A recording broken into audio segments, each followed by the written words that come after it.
I well, actually, are we? I don't know. I think we're I don't think live. so. I can't Now you tell. are. According to the stream thingamabob, it is telling me that we are live, we are set, and we are ready, ladies and gents, to begin tonight's session, one and all, to another fun-filled edition of, as you already know it, the PokePod World Podcast. My name, as usual, is KG Prestige, and I am here not alone, but with a buddy, aka Emmy, as you can see in the bottom there. Say hello, buddy.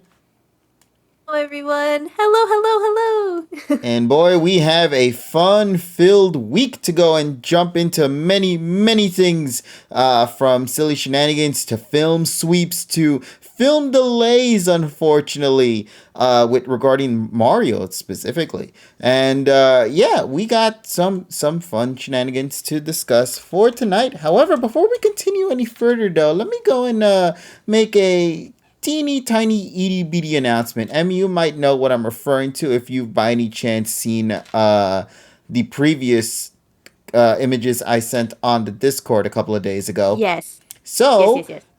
yeah, good news. We actually had that thing on display and in the store, actually. In case people don't know, we have a PokePod World Store for us, for all of you lovelies out there who would love to get their hands on any form of merch that we have in our possession. So, I thought it'd be kind of fun to give you a little quick sneak peek at one of the designs of one of the shirts that we got going on there. We finally made, like, what is it, the Pokebunch shirt, as Polly called it. You can see right here on the side, and it has the whole cast of the Pokepod there, all in a nice, lovely, beautiful shirt design, and I am very happy with it. So I hope you guys enjoy it. It's great. It is available right now to go and grab at the merch store. If you go down to the Twitch descriptions, you'll be able to find it yourself down there, alongside with the previous ones. And I also got some other images in the store. Yeah, I got some other images in the works as well. If you guys would like, I can also show you guys a little bit of a sneak peek on that, but that one will wait until a wee bit later once If I have ever that. ran a store, that's the first thing. Like the minute they give me their money, I just throw the shirt at their face. Yeah, Buy a shirt. yeah, so yeah, Buy a ladies shirt. and gents, you got the nice new shirt designs with more coming in the future. So I hope you guys look forward to it. With that being said, Taco Bell. with that, Maybe it's not, but oh man, but how's everybody doing tonight? Hopefully everyone is doing all okie dokie for tonight's silly shenanigans. Yep. Yes, because I got a lot to go, and we actually all got a lot to go and discuss for tonight, Yeah. actually. So, Yes. yeah, without further ado, let's get right into it. Emmy, of course, one of the things we're going to be talking about real quick, because Yes. it is the most talked about thing at this current moment, at least, anyway, in regards to the world of anime. I only feel it is appropriate that we take this opportunity to give some first impressions on a couple of things, because throughout this week and throughout this month, in fact, a lot of brand new anime, brand new film, and just brand new many things, really, that have been circulating the web, and I thought this time, right now, we're going to be talking about a couple of them. So let us begin. And Emmy, this was something we were talking about before we actually started the pod. So Yes. you and the cast within the Discord community have gotten together to watch, I believe, the third episode of Spy Family. Now, you could say they actually Spy did X the Family. second episode too. Yeah, so Yeah. just to clarify, yes, it's called Spy X Family, but I believe just like with Hunter, nobody ever pronounces the X part, so they just say Yeah. Spy Family. Just Oh. to kind of clarify on that bit there, because some people don't actually know about that. Nice little Spy detail. with a family. Exactly. So Yeah. Spy Family. So 3 episodes at this current moment have dropped. And Emmy, you have already seen all 3 episodes. I have as well. But of course, I would love to hear from you personally. Yes. What is your take on the series thus far with the 3 episodes we have currently in our possession? Well, I love this series so much. It's so good. Like, here's the thing, all right, with anime. I'm very picky when it comes to anime because it's like, I know, like, we were talking about the 3 episode rule, but for me, it's a 1 episode rule, which is really bad. I know that because it's like, all I right, know you ain't. You watch Pokemon. okay, that's a good point. Never mind. That's a good point. Okay, when it comes to other I'll anime, come when and it comes to burn other your anime. fucking house down. But anyway. Oh my god.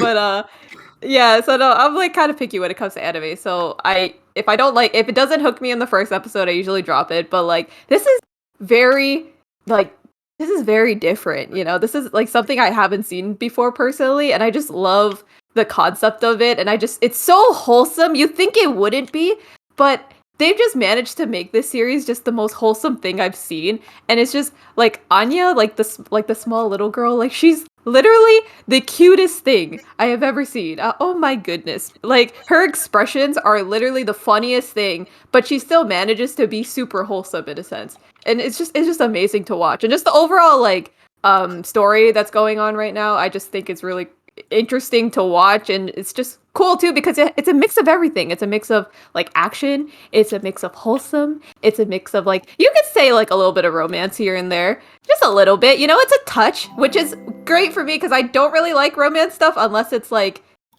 done well. And honestly, this is done very well.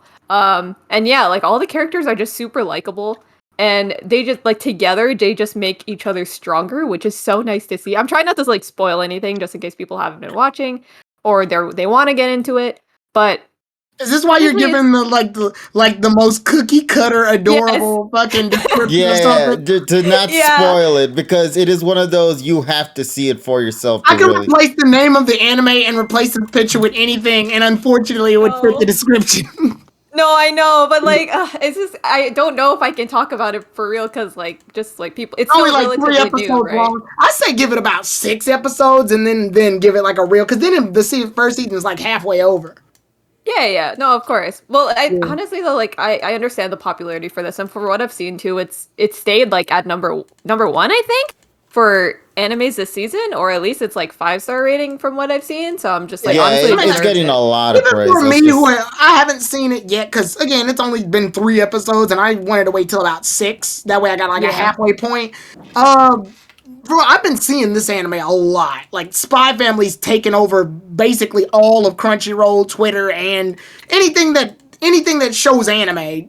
I've seen Yeah. this family already. I've seen people cosplay as the fucking wife at Yor? Jump. Oh, yeah. Yeah, I've seen people cosplay as her at Jump, and you usually can't really go wrong with little kids. Like little kids in anime, kind of are immune to harsh criticism unless they're actual Yeah. dicks. Like No, Matt. but like that's the thing with her. Like with Anya, like she's super like she's the most cutest thing, and I'm very excited to see what her backstory is because she does have a backstory because she also has like some power. Some things, yeah. Let's just say. Yeah, it I there. went to Yeah, a some con. things. I went to a con this weekend, and I already saw like fucking cosplays of her. Really? Yeah, see, like wow, Yeah. that's really bad. I guess they probably read the manga first. Oh yeah, that's true. That's true. But no, like Yeah. overall, like even like art style animation for this is really well done. Even like the backgrounds, because I know it's based like kind of like in Germany? Question mark. I think I don't know for sure. That's what I've heard. Like it's not. racist immediately. No, It's just not kidding. Japan. It's not, I know it's not Immediate Japan. racism. In fictional the Immediate. world. Yeah, exactly. No, but it's interesting. Oh my god. No, no, it's pretty cool. Go It's ahead, like- Emmy, go. No, it's okay. It's okay. Like the backgrounds and everything are really like well drawn. Like just the overall world that they built themselves in is just really, really nice to watch. And it like has this old timey vibe as well. So it's like not like modern, I guess. Oh yeah, Kuro, thank you. It is Germany. Yeah. Okay, cool. Okay, yeah. So it's pretty cool. I enjoy it. And even the music too, the opening and endings. Oh, the ending. I just saw the ending. And now that you watched My episode heart. 3, you finally got the full visual for the ending. It's so cute. It's so wholesome. I mean, cannot can- stop listening to it though. I've Is been it on blasting that Spotify? song for hours after I got Right? done watching that episode. Because first off, just to clarify who's the artist behind it, it is a super popular artist named Gen Hoshino, if I'm pronouncing it correctly, who is an absolute mad lad when it comes to music. In fact, fun little trivia, since we also talk about video games and Nintendo stuff. Fun little fact here.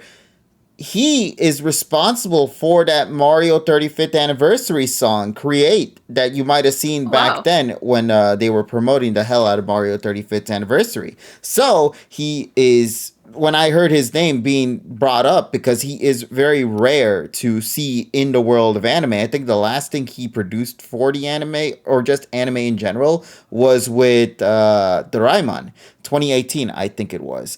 Yeah, the So movie that I yeah, saw. one of the films, if I'm correct. But the Well, point, yeah, but not the one that I watched. It was the one the year afterwards. It's not not the Antarctic one. I think it was the dinosaur one or what the fuck. yeah, I forgot what it was in particular, but it was for a film, and to Yeah. see that and just learn more about who Gen Hoshino is, and then see his music be in Spy X Family, which is a perfect fit. I never thought I'd see that, but god damn, it's so glorious. I love it. Yeah, I love the ending song so much. Honestly, it is contender for best ending song of 2022. I'd say. But Is it on continue on, though, Spotify? buddy. Is it on I don't Spotify? know. It's on Apple Music. That's where I got mine from. So Apple Music What's has been this? providing What's the song called? Because then I can just like search it right comedy. now. As weird as it Just sounds, comedy? just Are comedy. you serious? Comedy. Yeah. Okay. God damn it, they took my fucking idea. They're beating you to the mixtape, Tyrone. God damn it, that Beating was you. literally all my investment money. Uh, oh my gosh. No, but Back to honestly, the drawing that's pretty board. much it. Like without spoiling things of like the actual like stuff that's happening. But like so far they've done a pretty good job. Like in terms of the pacing, I think they haven't skipped a beat. Like they're really like nailing what they want to in these episodes. It's so hard to be not spoil anything. But in terms of character development, like I already know so much about these characters, and it's only been 3 episodes, which I think is like wonderful. It's like no one's getting left behind, which is very nice. So it's great. I'm having a great time. So that's it. That's all my thoughts. I'm having a great time. Same here. Absolutely a wonderful time. Also, a fun fact, I believe the VAs that they got for this, from what I've been told, although I had to double confirm this, maybe you guys in the chat can clarify, because you all seem to know more about this. Are the VAs by any chance also tied to Snafu as well? I'm only just gonna say that right now. If you guys know what I'm talking about, then yeah, for these two right here, these two have such a very impactful meaning to me when it comes to it, because of the VAs responsible for providing the voices of these two characters, Lloyd and Yor. So. And then Anya, of course, Yeah. best girl. She's so cute. Her freaking smirky ass face that she has every now and then Yes. is so good as well. So, yeah, just thought I'd share a little bit of input on Spy Family. And like you said, Emmy, 100% agree on everything. It's such a beautiful anime. Very intense, too. It, like, while it focuses on a lot on the comedy side of things, or in the slice of life, there are dark elements to it that we've yet to discover. And from what I'm being told, Lloyd is going to have a Will Smith moment in this upcoming episode. So look forward my to God. that. So I'm just going to say that in itself should hype people up for what's about to come in the next episode. So yeah, just saying. But overall, as you stated, Emmy, I Yes. am in love with this series. It is so good. I'm so happy to see it. It's another one of those shows that I can say I'm so happy to see it finally get an anime, and see as well, like what was it? Similar to My Dress Up Darling, Komi-san, which is also Yes. airing during this season too. So I Yes, mean, just greatness all around these past couple of days. Yours VA is also Azazel from Iruma-kun as well. So for those who might be familiar with Iruma-kun, there you go. She's also someone in One Piece as well. I forgot who it was, but it was someone in One Piece. Apparently, it was one of the good characters or something. I don't know. I wonder if it's Yamato. I don't think so. But if it is, I'll be surprised by that. Yeah. But What yes. the fuck? Huh? The voice one of them One Piece people. Like, Oh, it is Yamato. Okay, I got it right. Yeah, there we go. I'm just fucking with Emmy's vagueness today. That's all. No, but it is Yamato. Okay, that's great to know. So I'm 100% killing it in the game I just today. love the fact that Yeah. Emmy can come into something completely positive, but can't really give many details on it. Yeah, it was Yeah. great. It was beautiful. It was lovely. I love the things when they do the stuff. It's got those Oh. people in it, and everything's just great.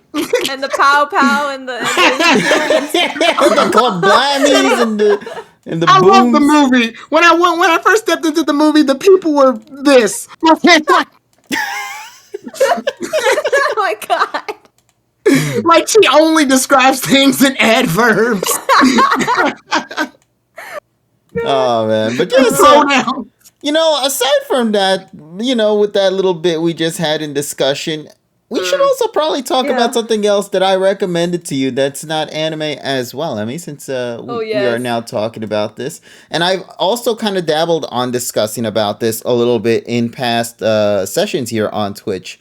But I finally got my buddy here, Emmy, to go and watch a particular cartoon that has been available on Disney Plus. Has 2 full seasons right now, with the 3rd season currently airing on television. No idea when it's going to become available on Disney Plus, but let's go and take a quick discussion and hear your impressions, Emmy, on a Yes. very popular show for kids. It's so popular that pretty much a lot of people even nominated it as one of the best children's shows of It this deserves it. generation. 100%. Which is going to be titled Bluey. So Yay!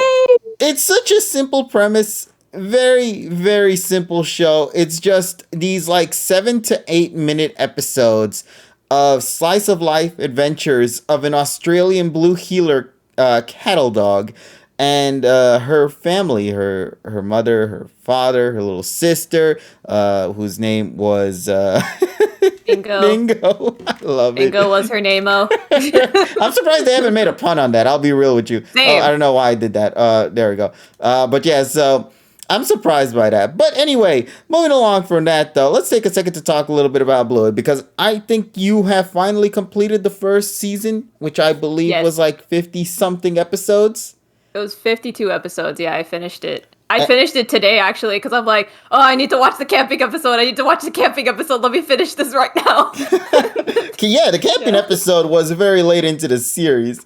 So I have to ask, now that you've watched the first full season, which, by the way, just to clarify, folks, it is 50 episodes, but it's not like 22-minute episodes. No, they're like 7-minute shorts of each Even less than that. episode there. But I have to Yeah. ask you now that you've seen the first full season, what did you think of the cast and what do you think of the premise behind the show?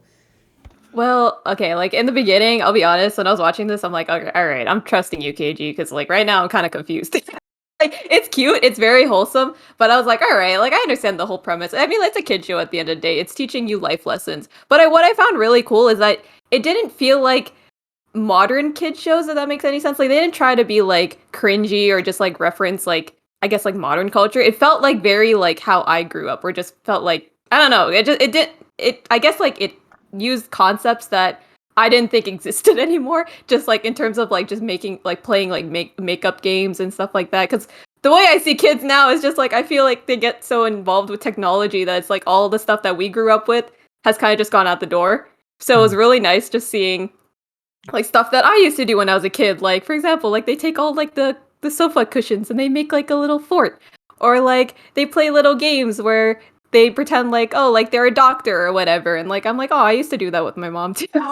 So it's just like little things where it's like, oh, that's really like makes me reminisce of like, oh, like when I grew up. So it was really cool that basically the premise of the series is just little games that Bluey and like her sister Bingo, like they decide to play that day. And even their parents are very, very interactive with them. They're very good parents. It's a very like wholesome family. They have a lot of time for their kids, which I give them a lot of credit for, to be honest. Yeah, although the show will not stray away from straight up saying, God damn it, I don't want to play this.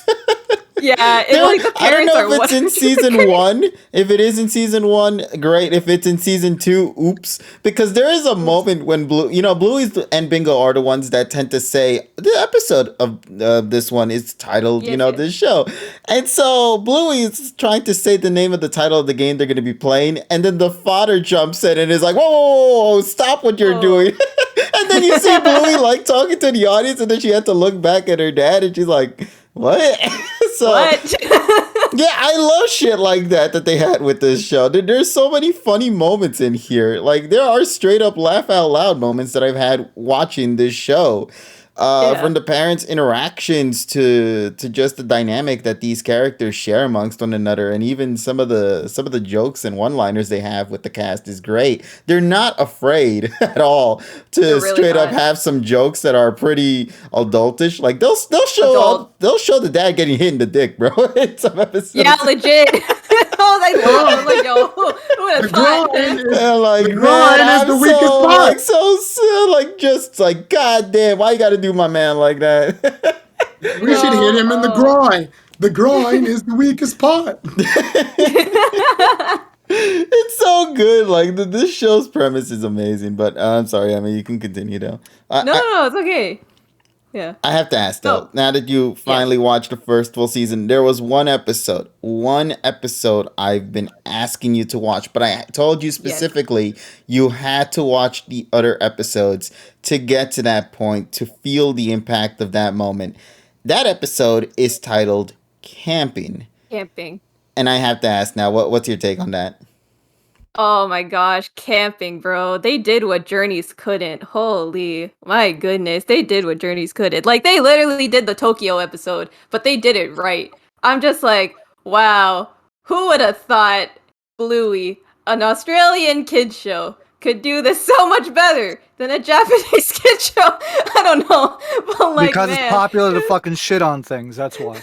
No, I know. But like, I'm just kidding. But with this like camping episode, I think it was such a wholesome episode. And it was so nice to see as well, because it was actually really cool, because basically the premise of it is Bluey ends up going camping with her family and ends up meeting this other doggo who is French. So the entire episode they're just playing together, and like this doggo is speaking French and she just can't understand what she's saying, but it doesn't matter. Like, the language barrier it doesn't mean anything, because at the end of the day, they're just playing. They know what they're playing the same game. They're able to communicate even though they don't speak the same language. So I thought that was really wholesome and that was really nice. And I think that's like a super good lesson to teach as well, that like just because we come from different parts of the world doesn't mean that we can't be friends, etc. So like I thought that was really sweet to watch.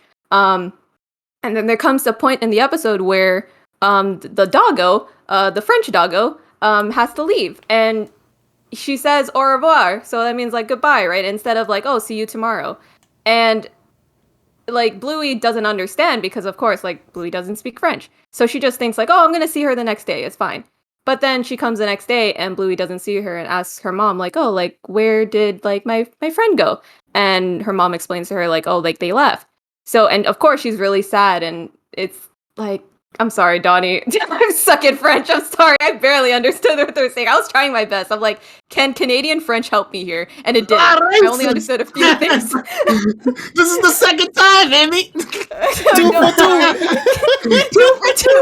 You will get canceled in one whole podcast. You got continental French.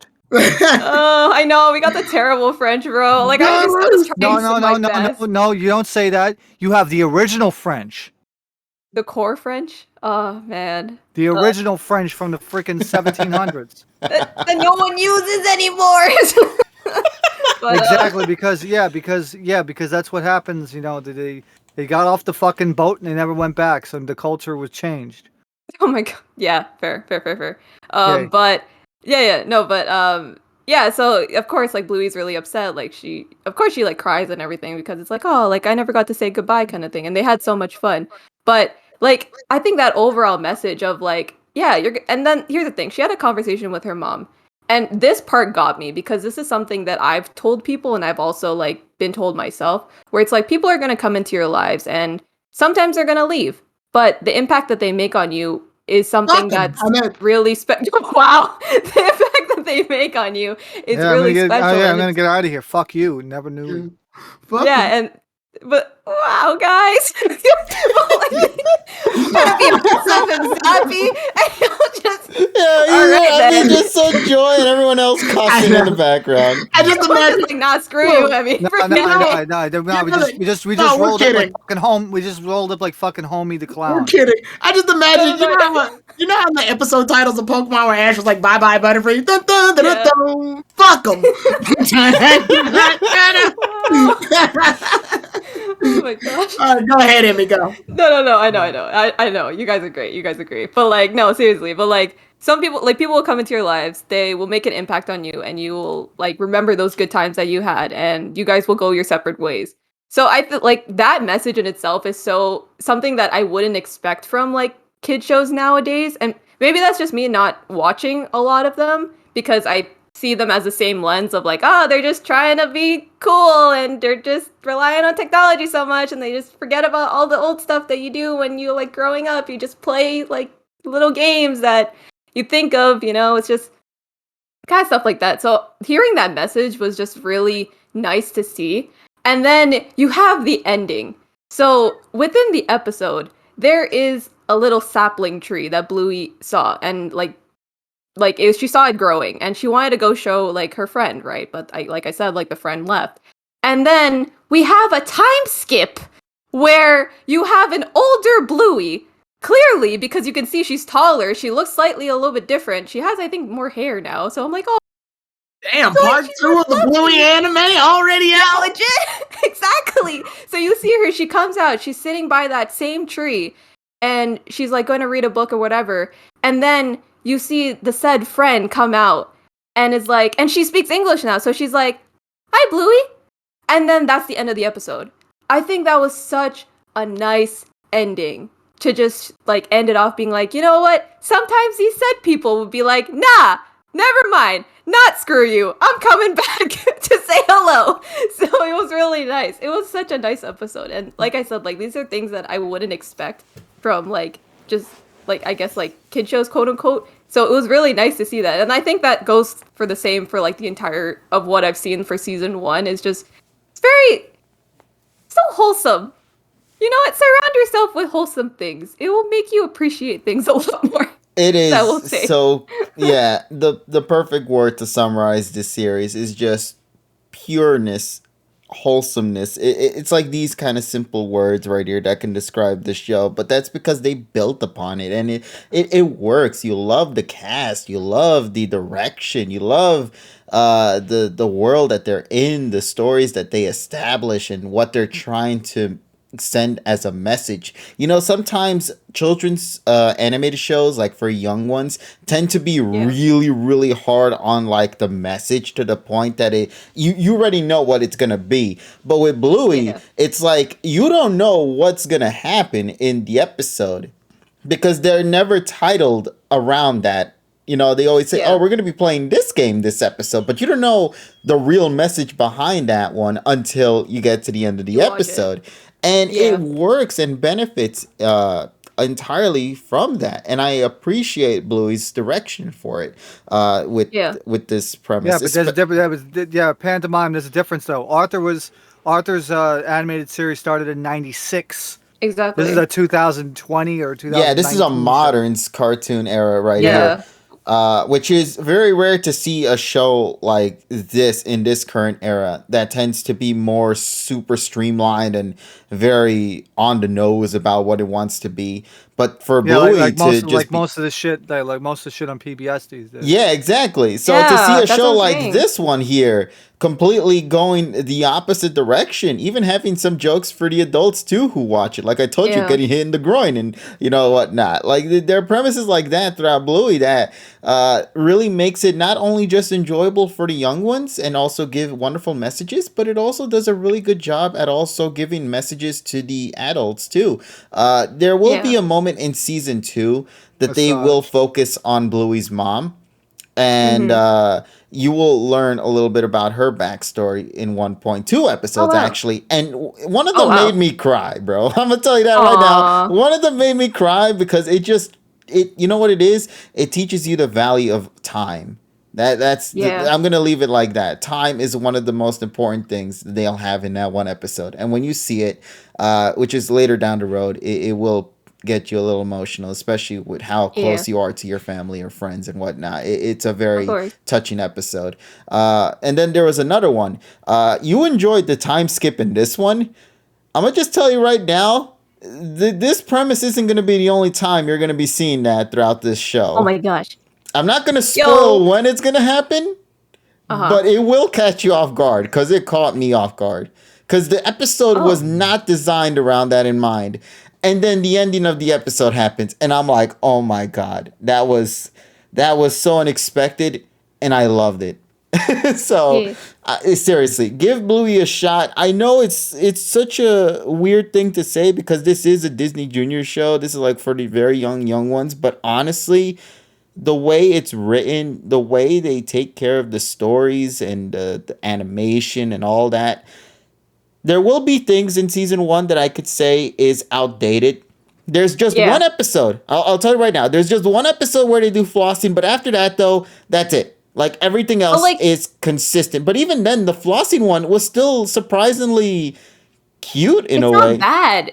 Yeah, because that I remember that episode. It was the one where like they like Bluey and Bingo were having a fight because they were like, "Oh, Grandma can't floss." So then they video called Grandma to be Of like, "Can course y'all I floss?" can. I'm not mid. Let's go, Grandma. Let's fucking go. But No, like, I found it funny because of how Tyrone just said it. That's exactly how I pictured it. Cringe. Oh my god. No, but that's the thing, like, the stuff that they have that's, I guess, like, quote unquote modern is stuff that they throw in here and there. So it's not like the main premise. Like, there was one where I think it was about like cartoons, like just like watching on the tablet, I guess you could say. And that was the only thing I would say that like they touched upon being like, oh, like, what about the games that you guys usually play? Like, yes, it's fine to watch cartoons here and there, like, or just be on like technology or whatever, but just in doses. So like that was like stuff like that. Like they throw in very like minor. It's not a lot. Yeah. yeah, no, it's stuff. It's very minor things, and it's never the core focus. That's the most important Yeah. bit. They're just meant to be there as a way to just like let time pass by until we get to the main premise of that episode. Yes. But I will say right now, if you really enjoyed season one, season two will knock it out of the park. I think season Yay. two is superior, in my opinion. Camping is still top three best episodes of, if I was to say, best Bluey episodes. But there is one episode in season two that I put up there as like my top 10 favorite children's animated show episodes in general. Yeah. I'm very curious to see when you get to that episode. That episode, when I said I cried in one of those, that one I burst in tears. But that's also because Aw, I'm sensitive with that. It's Yeah. when you have such a strong bond with the people you care about, and I won't say who Yeah. it's focused on, but I'll just say right now, if you have such a huge attachment to particular folks, it will emotionally get you. It Yeah. absolutely will. So it's very early in the series of season two, so you don't have Okay. that far to go into, but it is Oh. a really beautiful episode. It's so beautiful that, like I stated before, it was nominated and I think won the best episode nice. of that year, visual effects and all that stuff. So that's how good that episode was. It left a huge Nice. impact in children's animation as a whole. So Aw. I hope to hear your thoughts on that whenever you get to it. And Yeah. I'm not, like I said, I'm not going to spoil what episodes Of are course. the ones that I've teased so far regarding the time skip or the emotional ones, but when you get to them, you'll understand from that point. And to those who might be watching right now, if you guys would love to give the show a chance, it is available season 1 and season 2 over at Disney Plus. You can watch both of them then and there. I can't say for other countries. I can only just speak for US and I guess now Canada, thanks to Emmy. So yeah, if you guys want to give it a shot, once again, these are short episodes. They're like 7-minute episodes, but I feel they get the message across. So thank you, Emmy, for sharing your input on that bit there. Was really No great problem. to finally Thank you for see telling you. me to watch it. Oh yeah, I'm glad you did. It always is very difficult to introduce a lot of people to shows that don't necessarily fit their flow of like what they want to watch. But knowing you I was like, this is something I feel you will enjoy. And I'm so glad you did. So, very glad. Yeah, I did. How far is the Thank manga you. Bluey? Well, Well, we'll save that for next week. yeah. Bluey's Peak fiction. Yeah, I peak agree. fiction. Yeah, exactly. The mangaka's on hiatus. Yeah, Oh my god. That's what happens when you just write so much good peak fiction chapters week by Fake week. fiction! Fake fiction! Shows meant to sell toys. I'm like, John has created a beautiful moment in the I fucking swear to community. God, ever since that John moment, I've been seeing the word peak fiction show up on my Twitter timeline Everywhere. more and often. It's everywhere. It is everywhere now. So, with that being said, the reviews that we're going to have right now, ladies and gents, will not stop because we have... Everywhere I go, I see his name, and I look at the billboard, and I see John say fake fiction. No, you know the Spider-Man, like it was Far From Home thing where he's looking at the wall and it's like Iron Man. that's what Someone I just meant. edit. Yeah, like, that's what I meant. That's what I meant. Yeah, everywhere I go, I see his face. Fake fiction. You just see Iron holding him back. That's all I see. Somebody please make the meme. Please. Please. Do it. Do it right now. Oh, my lordies. All right, then. So, what do you guys say we go and talk about the next thing for tonight? Because the world of animation isn't something that is going to end right now in tonight's pod, because we still have more things to talk about. So, and I want to take a second to talk about a film that has been circulating the internet these past couple of days. In fact, this film, I believe, came out last month in other countries, but only recently released here in the US this week. And I thought this would be the perfect opportunity to share a little bit of my impressions on one of DreamWorks' latest films that I really didn't think I would love and enjoy as much as I thought I would. And I am surprised to say, no, I really enjoyed it. I'm talking about The Bad Guys. So, The Bad Guys is one of another series of books that has been brought into the world of DreamWorks. I also heard the ding noise as well in the background. Thank you so much to Rescue Dog for the follow, by the way, buddy. Much appreciated. So yeah, let me get a little quick review on what I thought of The Bad Guys, starring a bunch of lovely characters. The shark, the tarantula, the Piranha? the piranha, the snake, and then of course the wolf right there, the five members. It is okay, let me just say right now, I enjoyed this. I loved this film more than I thought I would have. This film honestly met every expectations I had when it came to watching an animated movie, and I believe it blew it out of the park. Let me begin with saying, okay, I'm gonna talk about something, and I want to see if you guys might understand what I'm referencing. Okay, it is the beginning of the film. And you see two characters. They're in like this cafeteria-like area, you know, like the diner rooms or whatnot when they're at a table. And you see the snake and the wolf. And they're just talking with each other for like 2 to 3 minutes. Okay? That's how the movie begins. They're just simply chatting with one another.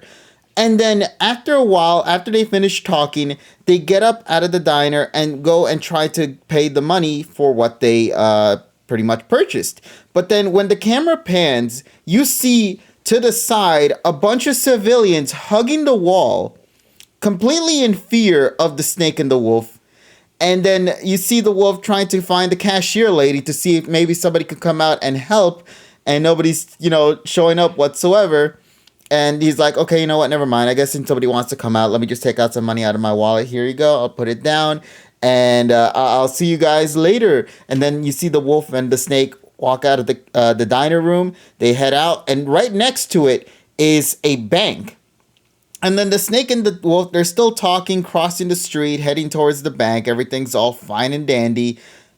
And then they walk in and they're like, oh, by the way, this is a robbery. You just want to make sure we could take the money. Okay, great.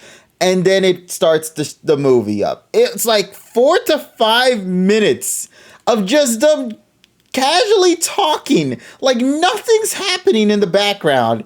And it's just them talking until 5 minutes into the movie, they start beginning this car chase scene. I want to mention to you guys, if that by any chance sounds familiar to another film that has done a scene like this before in the past. If you guys can picture it.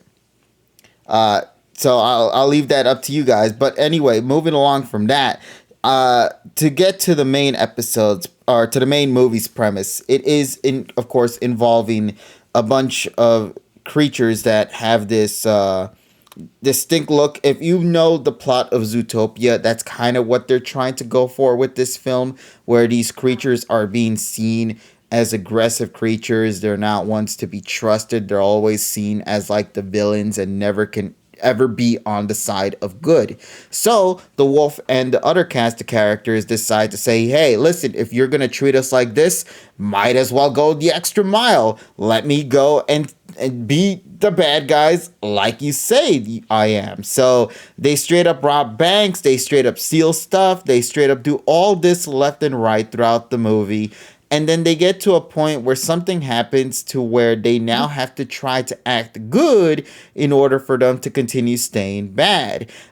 So I won't get into the specifics in regards to that. I will just tell you that the movie, I believe, is really fun, really energetic, absolutely brimming in animation. If you guys love the whole 2D, 3D mix up that they had recently, like for example with Into the Spider-Verse, DreamWorks kind of does something like that with this one too. It really is a hybrid of the two. You can definitely tell with like the expressions on the eyes in particular, but it is really well polished, this film. I love this. I love the plot. My favorite thing about this film has to be the character dynamics. The wolf and the snake, those two are like an absolute duo right there. They're brothers in arms. They will be together at all times. Nothing will separate them apart. So whenever conflict happens between those two, you really do get a little bit sad for them, because they really are like just a strong duo, and to see them, go through that is kind of sad to see. So the characters are great. You love how everybody works. The funniest thing about this film, though, is how absolutely batshit insane it can be. So I'm gonna just throw this out here. There is a moment where the piranha, he goes and tries to disguise himself as one of like the waiters in a restaurant, right? And the thing is, the restaurant is filled with nothing but humans in there. So the humans are like 5 feet tall, and then the piranha is probably at best 1 to 2 feet tall, So what happens is that the piranha sneaks up from under the toilet, flushes himself in while the dude is going to go and use the toilet, beats his ass up, and then, in no explanation whatsoever, walks out of that bathroom with the butler's attire, yet somehow the clothing fit perfectly to him, despite the dude being 5 foot tall and him only being 2 feet tall. So it kind of makes you question, how the hell did that happen just then and there? But they never explain it. He just walks out like nothing happened. Like he just beat up another piranha dude and stole his clothing. But no, he stole clothing from a human being. And it's things like that I really enjoy. It's just like absolute batshit insane, no explanation kind of film. And I think the movie works behind it. Works well behind that premise. So, yeah, I don't really want to get much into the plot. I think it's, given how new it is something that I feel... I'm going to be honest with you. Like, I mean, it's one of those... Even just by looking at the trailer, it's very clear. It's one of those... It's the kids' movie with the animals. You've seen this movie even if you haven't. Like, a lot of it. Even looking, I was like, oh, shit. They got the whole, getaway driver thing. The getaway driver, the master of disguise, the bomb expert, the hacker, all this shit. But it's supposed to be charming, and it's supposed to be for the kids. One thing I do like, though, is the fucking, promotion this movie's been getting. That's what I like. I like the spotlight this movie's been getting. And I like that it's done better than, Morbius in the new Harry Potter movie. So yeah, in Because case people we haven't get been following beautiful- news, but yeah, Taro, Because go we ahead. get beautiful pictures like this. And honestly, I think it's Tails that does it for me. If you see the whole picture, Tails Yeah. is what's fucking me up. It's such a Oh. good thing, bro, to see that the animation scene is absolutely destroying right now some of the Yeah. biggest iconic things that people think are gonna be the big ones to talk about this week. But no, the furries are winning this one, ladies and gents. Sonic 2 is sweeping the hashtag Sonic Sweep, and now the bad guys absolutely demolished the theater scene this week as well, being the number one spot, if I'm correct, making their debut. These anime movies are coming back. Yeah, and then of course the And also, Wizarding World. the aliased pictures are coming back too. Oh man, I got to talk a little bit about that too. This might be very exciting news for those who enjoy 2D stuff, but we'll get to that soon. But yeah, overall, in my opinion, while Tyrone straight up says it, it is a very familiar premise. In fact, I talked about it before by saying it's kind of somewhat similar to Zootopia in a way.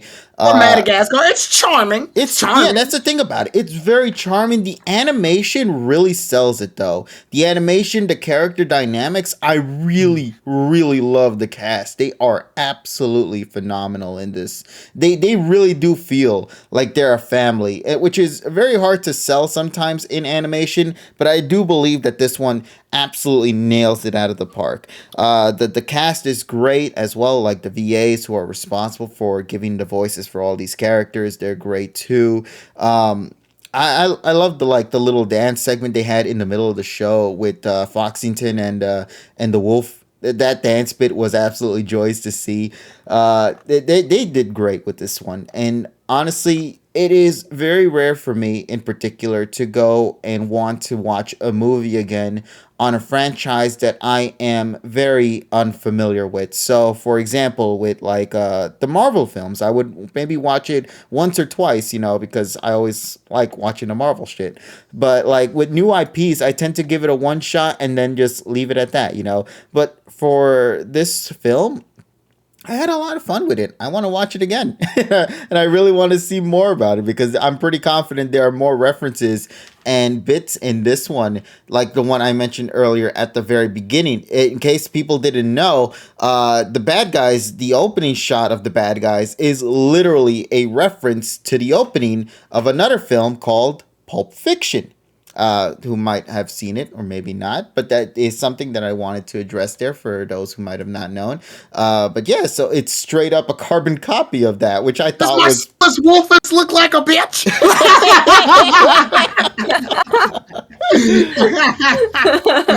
What again? Yeah, but yeah, so overall, really, really fun film.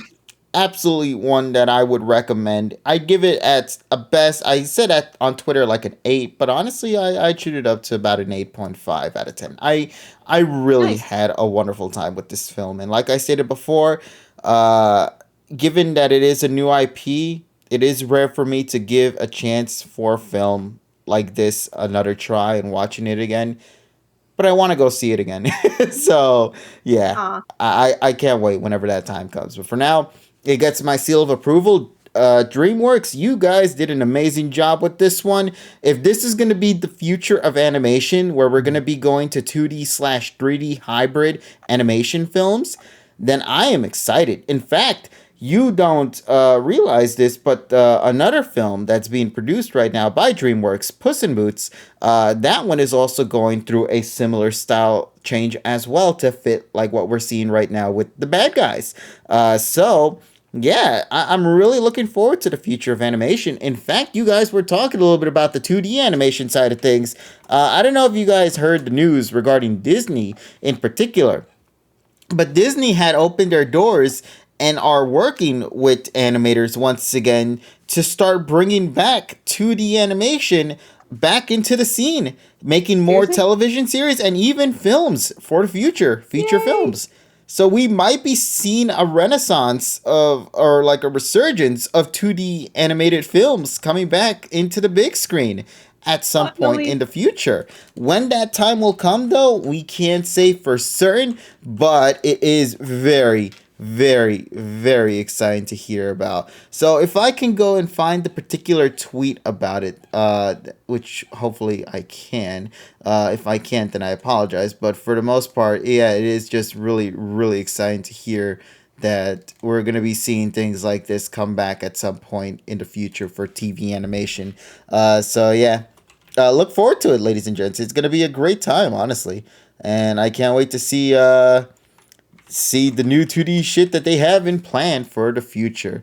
So yeah, hand-drawn animations to be exact. That's what he says.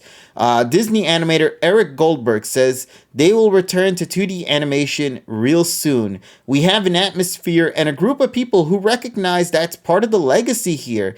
And to actually have content that requires hand-drawn animation is absolutely great. So they're taking shape ranging from originals to legacy projects to hybrids to movies and series. Last year, the studio launched its first 2D slash hand-drawn drawing slash training program in more than a decade. So there you go, ladies and gents. If you guys want to learn more about this, just look it up online. As Mornock said, the IndieWire interview. You can look more in depth in regards to what's going to be coming for the future of 2D with Disney. And hey, I can't wait. Very, very much looking forward to it. And also, as everybody here said it before, it's just great seeing the Fantastical Beasts and Morbius getting their asses beat into quote retweets by a bunch of furry creatures. So yeah. Nice. Yeah, that's all I had to say. I guess one other bit of news regarding movies real quick before we continue. In case you guys didn't know, the Mario movie was recently announced to be delayed for 2023. It is no longer coming out this year, which I guess kind of makes sense given that the fact that we haven't heard the Mario movie seems like a myth. Like it seems like Nintendo went out of their way to make a myth. It's like I'm making a myth. It's hilarious because you if you take a look at the tweet, it begins like this. This is Miyamoto. After consulting with Chris Sun, my partner at Illumination. Yeah, listen, when I read that, my eyes were still blurry, so I read that as Chris Chan, and I got so fucking scared. I got so scared when I read that. I thought it said Chris Chan. I was like, no. Chris Chan! Pratt-sama, let's go. Pratt-sama! Pratt-kun. Raccoon. So they decided to move the global release now to spring 2023, April 28 in Japan and April 7 in North America. My deepest apologies, but I promise it will be well worth the wait. And that's all we got on it so far. Okay. Yeah. That's fine. Yeah, another great news, though. Elon Musk has bought Twitter for $44 billion. What? I want to comment on this. So, yeah, thank you. All right. $44 billion is a lot of money. Dude, there was literally a plan. Guys, wait. I understand that $44 billion is a lot of money. It's a lot. But, hear me out. For Twitter? I don't know. In my brain, the first thing I thought of, and I know this is going to sound insane, I thought, oh, that's pretty cheap. That was the first thing that popped. I don't know. $44 billion is a lot. I know. But YouTube's worth $160 billion. So my brain was like, I mean, give me, I'm 29 now, right? Oh my god. I'm just saying, by age 70, I think I can hack it. If I save right now. But I bet you it's probably because of the stock price. It's not because I know. I just thought it was funny. Twitter is commonly used. It's not like Facebook. Facebook I would expect to cost like $20 billion. Facebook I think would cost some millions of dollars, and it got ushed down to some millions. Facebook seems like Mark Zuckerberg would sell it if given the chance. But then you got to buy this shit from freaking Hathaway and shit like that. So you have to buy all these freaking investors and shit. I know. Just for the sake of the joke, I'm saying Facebook seems like it's cheaper than Twitter. But Twitter's like $44 billion, and in my head I'm thinking, all right, if I say right now all the way up to age 78, I think I could hack it. I think I could buy Twitter from Elon. Give or take. But why would you want to own Twitter? I It's don't a know, scary just place. because I could have it and I could make it an unscary place if I wanted to. That's true, and then I can make one and not feel bad about it. No, still don't get it. Still don't get it. No, Emmy still don't get it because after I'm done, you won't No. want it. You No, won't. Oh my the thing is though, it's like if people don't want to use Twitter, it's like the people that go on random web forums. It's like nobody's forcing you to use 4chan, nobody's forcing you to use freaking NeoGAF or freaking Reset Error or any of that shit. You have a choice. I wonder what's happened a week after Tyrone bought Twitter. Let's log on. Boom. Oh my God. Let's go. Yeah.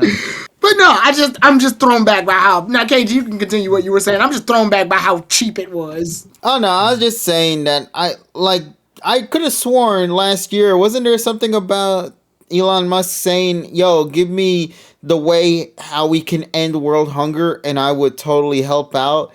And I think it was only $6 billion, and then he said nah. Yeah, And then he I was spent literally just like about to make- quadruple the amount on Twitter.com. on Twitter. He flexing. And I- Bro, those yeah. birds are eating. Like, what about the children? What about the children, man? Kids. No. You know what? I'm surprised somebody hasn't said that or made that edit yet with him. But yeah, so just give it 5 minutes. yeah, I'm Yeah. giving it 5 Yeah. minutes. Don't worry. TSS, that's generous. But yeah. No, because It's you have to happening wait as we speak. No, you have to wait till the good shit comes, and that takes 5. Right. But yeah, so overall, ladies and gents, there's not much more to say other than that. It's just a thing that happened, and well, we just got to see what goes on from there with Twitter.com. A side note on Sonic Origins for a second. Oh yeah, we got to talk about that too. We got a little bit of gaming news. So Sonic Origins had just dropped a trailer earlier this week, which was, I guess, alongside that leak that happened last week, and we got information about what the game is going to be about. And yeah, Tyrone, I will leave this one to you, buddy, because I know for a fact you want to talk about it, and I also want to give a second to talk about it too, because of, well, we'll get to it. So yeah, we'll get to it. I mean, so essentially, it's the main series Sonic games remastered. So we got Sonic 1 CD, 2, 3K. No, it's not CD. CD is in Sonic Origins. Not in terms of the trailer. Yes, In it the trail- is. In the trailer, I saw 1, 2, and 3 with Knuckles. No, No, CD. I can 1, 2, confirm the CD. CD was there. It's in the first Well- 25 seconds of the trailer. I'll send you the link. Right, but I'm just looking saying at the that trailer, that's what I'm saying. The version of the trailer that I saw didn't have CD in it. Really? There was another Yeah. version of it? Yes. Huh. Well, weird. But this yeah, one does have a CD. The version that I'm currently looking at, made by the official Sonic the Hedgehog YouTube channel, on part 25 seconds of it, is showing Sonic CD. Right, but the ones that I saw didn't have CD in it, so thank God. Oh, okay. Okay. We're assuming it wasn't in there. But yeah, so So because they didn't flash the logo. So Yeah. anyway, continue. Okay, so yeah, it's those 4 games. And they're also going to be able to mix some of the characters in. So, like in Sonic CD, you can play as Tails and Knuckles now. That's going to be kind of cool. Which, I believe in the remake of Sonic CD, you could play as Tails, which was kind of cool. So now they're adding Knuckles in that, which is cool. And then you can have combinations like Knuckles and Tails and stuff like that. So they're playing around with that. It's remastered. Obviously, I believe Headcanon's working on it too, which Headcanon's done some good stuff with Sonic before. in So I fact, like Mania. that. Yeah, I like that. But I also want to make a side comment on something I think is very funny. So a lot of people have been talking about Amy a lot. Like, they really want Amy in the game. Like, really, really want her in the game. And I find that so funny how in most 3D modern Sonic games, people are like, ugh, I don't want to control all these damn characters. But in 2D Sonic games, people are going, please let us control more fucking characters. Like, I always find the Sonic community so fucking weird and diversive because it's very obvious who wants what at what side, but at the same time, it's also contradictory. It's just like, oh, classic Sonic players want to play like Amy and Mighty the Armadillo and that fucking flying squirrel Ray. And and they want to play those so badly. Meanwhile, modern Sonic's like, oh, we got to control all these shitty ass characters. I don't know. I've always found that level of irony. And also, I believe a lot of the cutscenes are going to be animated. Well, some of them are going to be animated. So there's That going to be is some correct, because they said there is a story mode in this one. That and there's ties also all an four anniversary. plots. Yeah, and there's also an anniversary mode, which essentially I want to say is like Mania mode for these titles, which I think that's going to be a welcome. That's going to be welcomed. Now there is a problem. I'm going to let KG explain that part. So go ahead, KG. You get the bad part. All right. Yay. You guys see that screen right now? You guys see the various editions that we got going on here? We got the standard edition. We got the Start Dash pack. We got the Premium Fun pack. And then we got the Classic Music pack, wrapping it all up with the Digital Deluxe edition.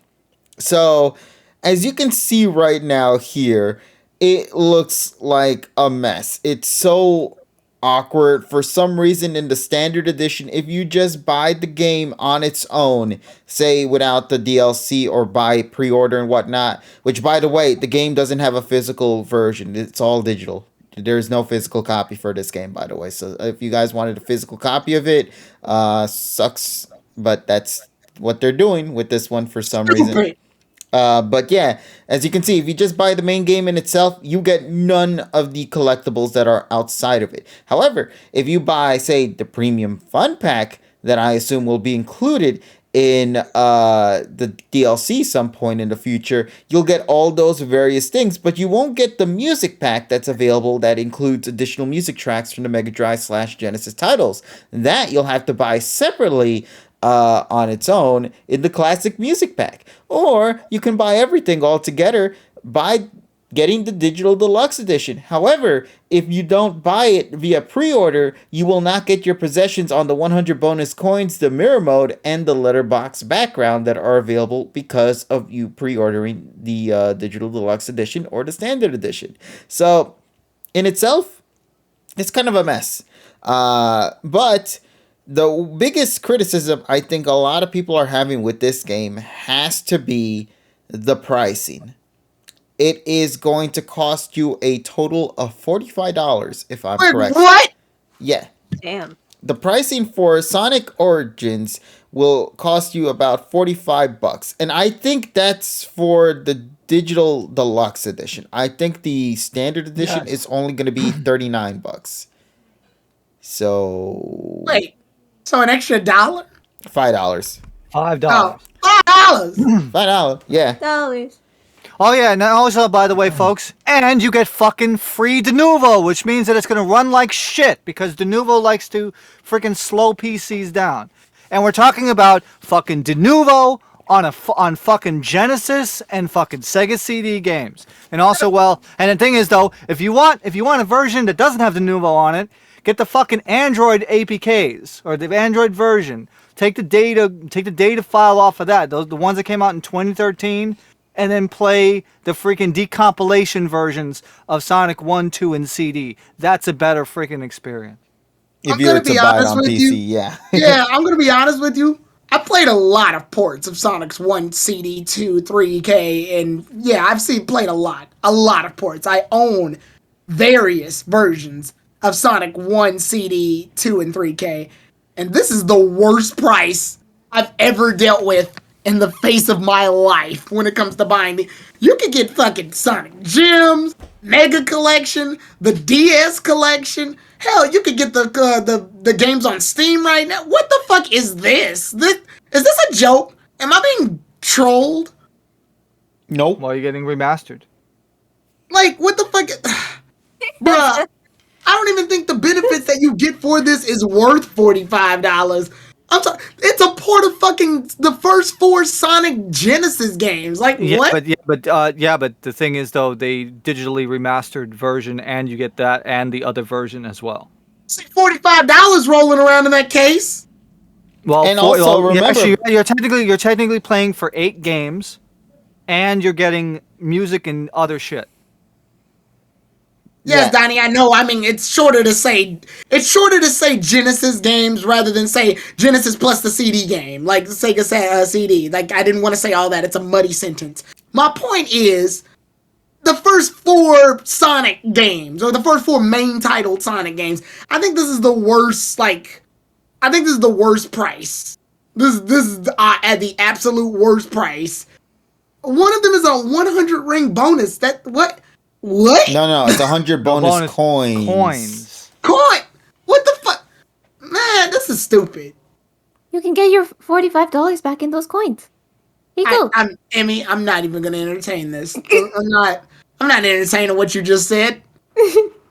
Well, plus technically you have a hard mode, but I guess the hard mode is just a basic other thing. So, I mean, you're talking about like extra content.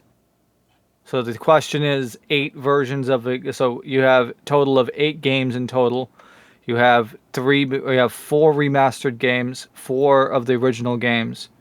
Now the thing is, though, we're gonna also probably have like the Japanese soundtrack, the CD as well, like it was the case in the Android version as well. Yeah. So we'll see what happens. The thing about this one, the Steam though, and PlayStation 3 versions give you both of the soundtracks too.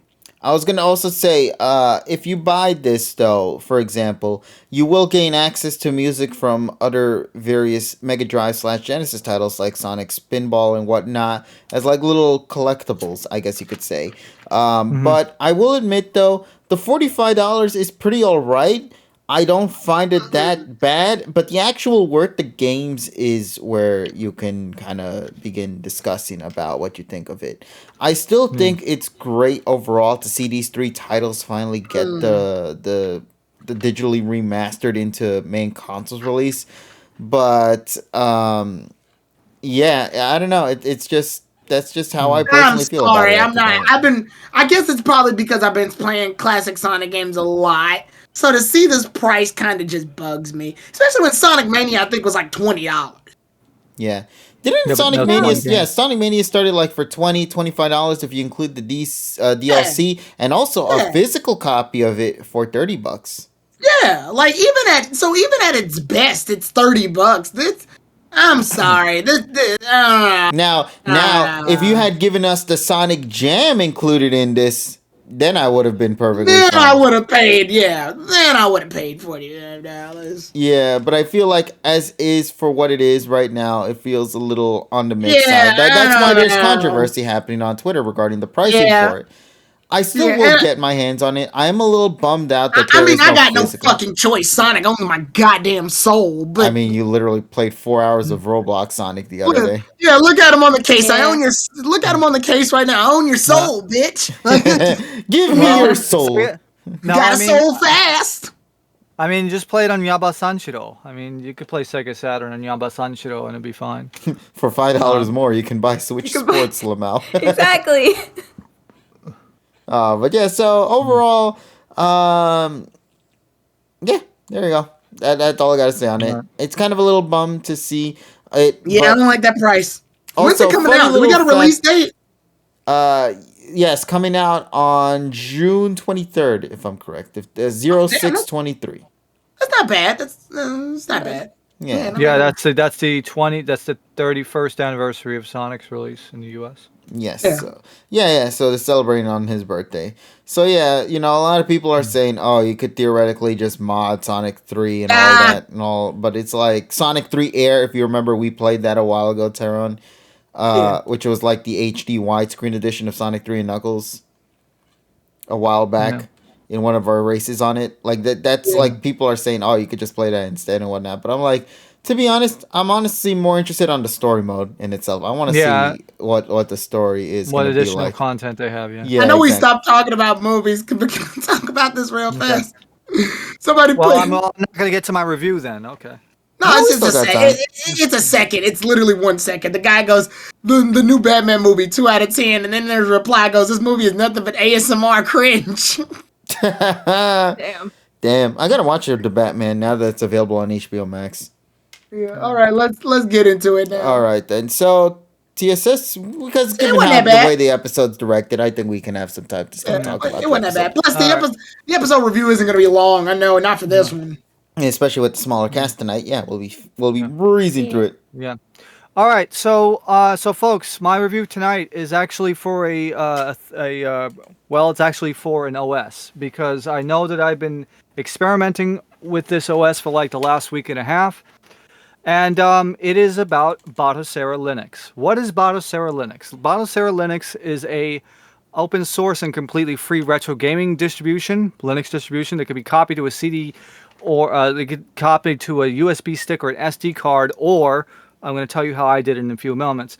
Now, I found it about Batocera.org, Batocera.org.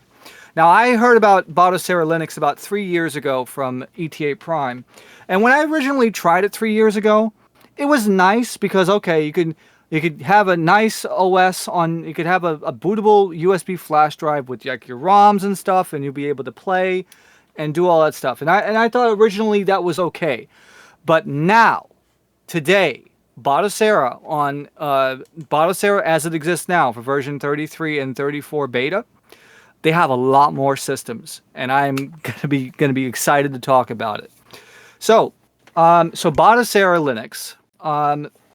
You can either flash it to a USB drive, a SD card, or what I did was I actually went on Amazon and I bought a NVMe enclosure, an SSK NVMe enclosure for like $18. Is that the And then trailer? I Hold bought. on, let me get my hands on that real quick. Yeah.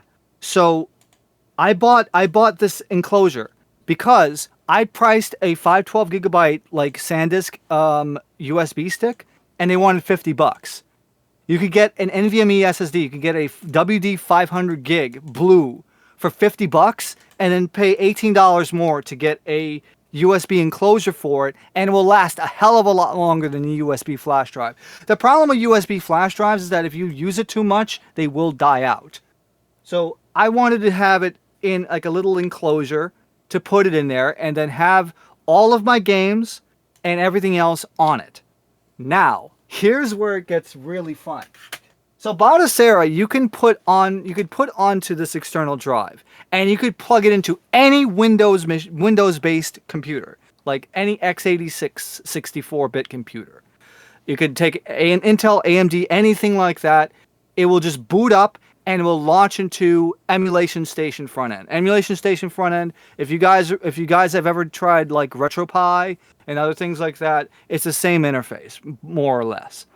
So what you can actually do with this is it is officially supported. You can play everything from the Atari 2600 all the way up to the Wii U officially. And on top of that, they just added Flatpak support, so you can actually play Steam. So you can install Steam on an external device, on an external drive, and then install your games onto it, and then you could take your Steam library to any computer, plug it in, and you have all your games.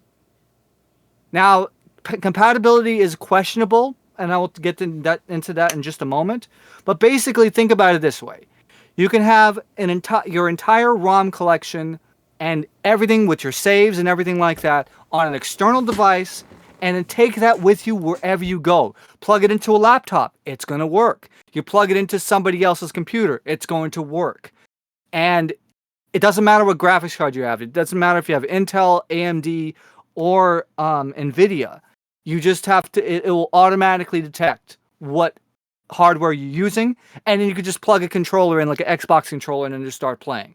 So like, for me, I'm going to use that to take this on vacation with me, where I could play freaking, well, obviously for the systems that are much more demanding, like on a laptop. Now I'll give you some case scenarios here. I would suggest that you have at least a third gen Core i processor for this. Second gen will work, but third gen and up will be much better. And obviously, if you have a dedicated GPU, it'll be much better because then you could play more emulators and you could play more games. But safely on like a laptop, a client gave me a Lenovo Yoga 720. It has a i5 8250M integrated graphics, and I could play up to 3DS and Wii games with no problem. Everything past that is a crapshoot. So, but I have another machine here that has an i3 8100 and a RX 460, and I was actually able to get Wii U games running on CMU at 720p 60 because it has to run via Wine, but it does work.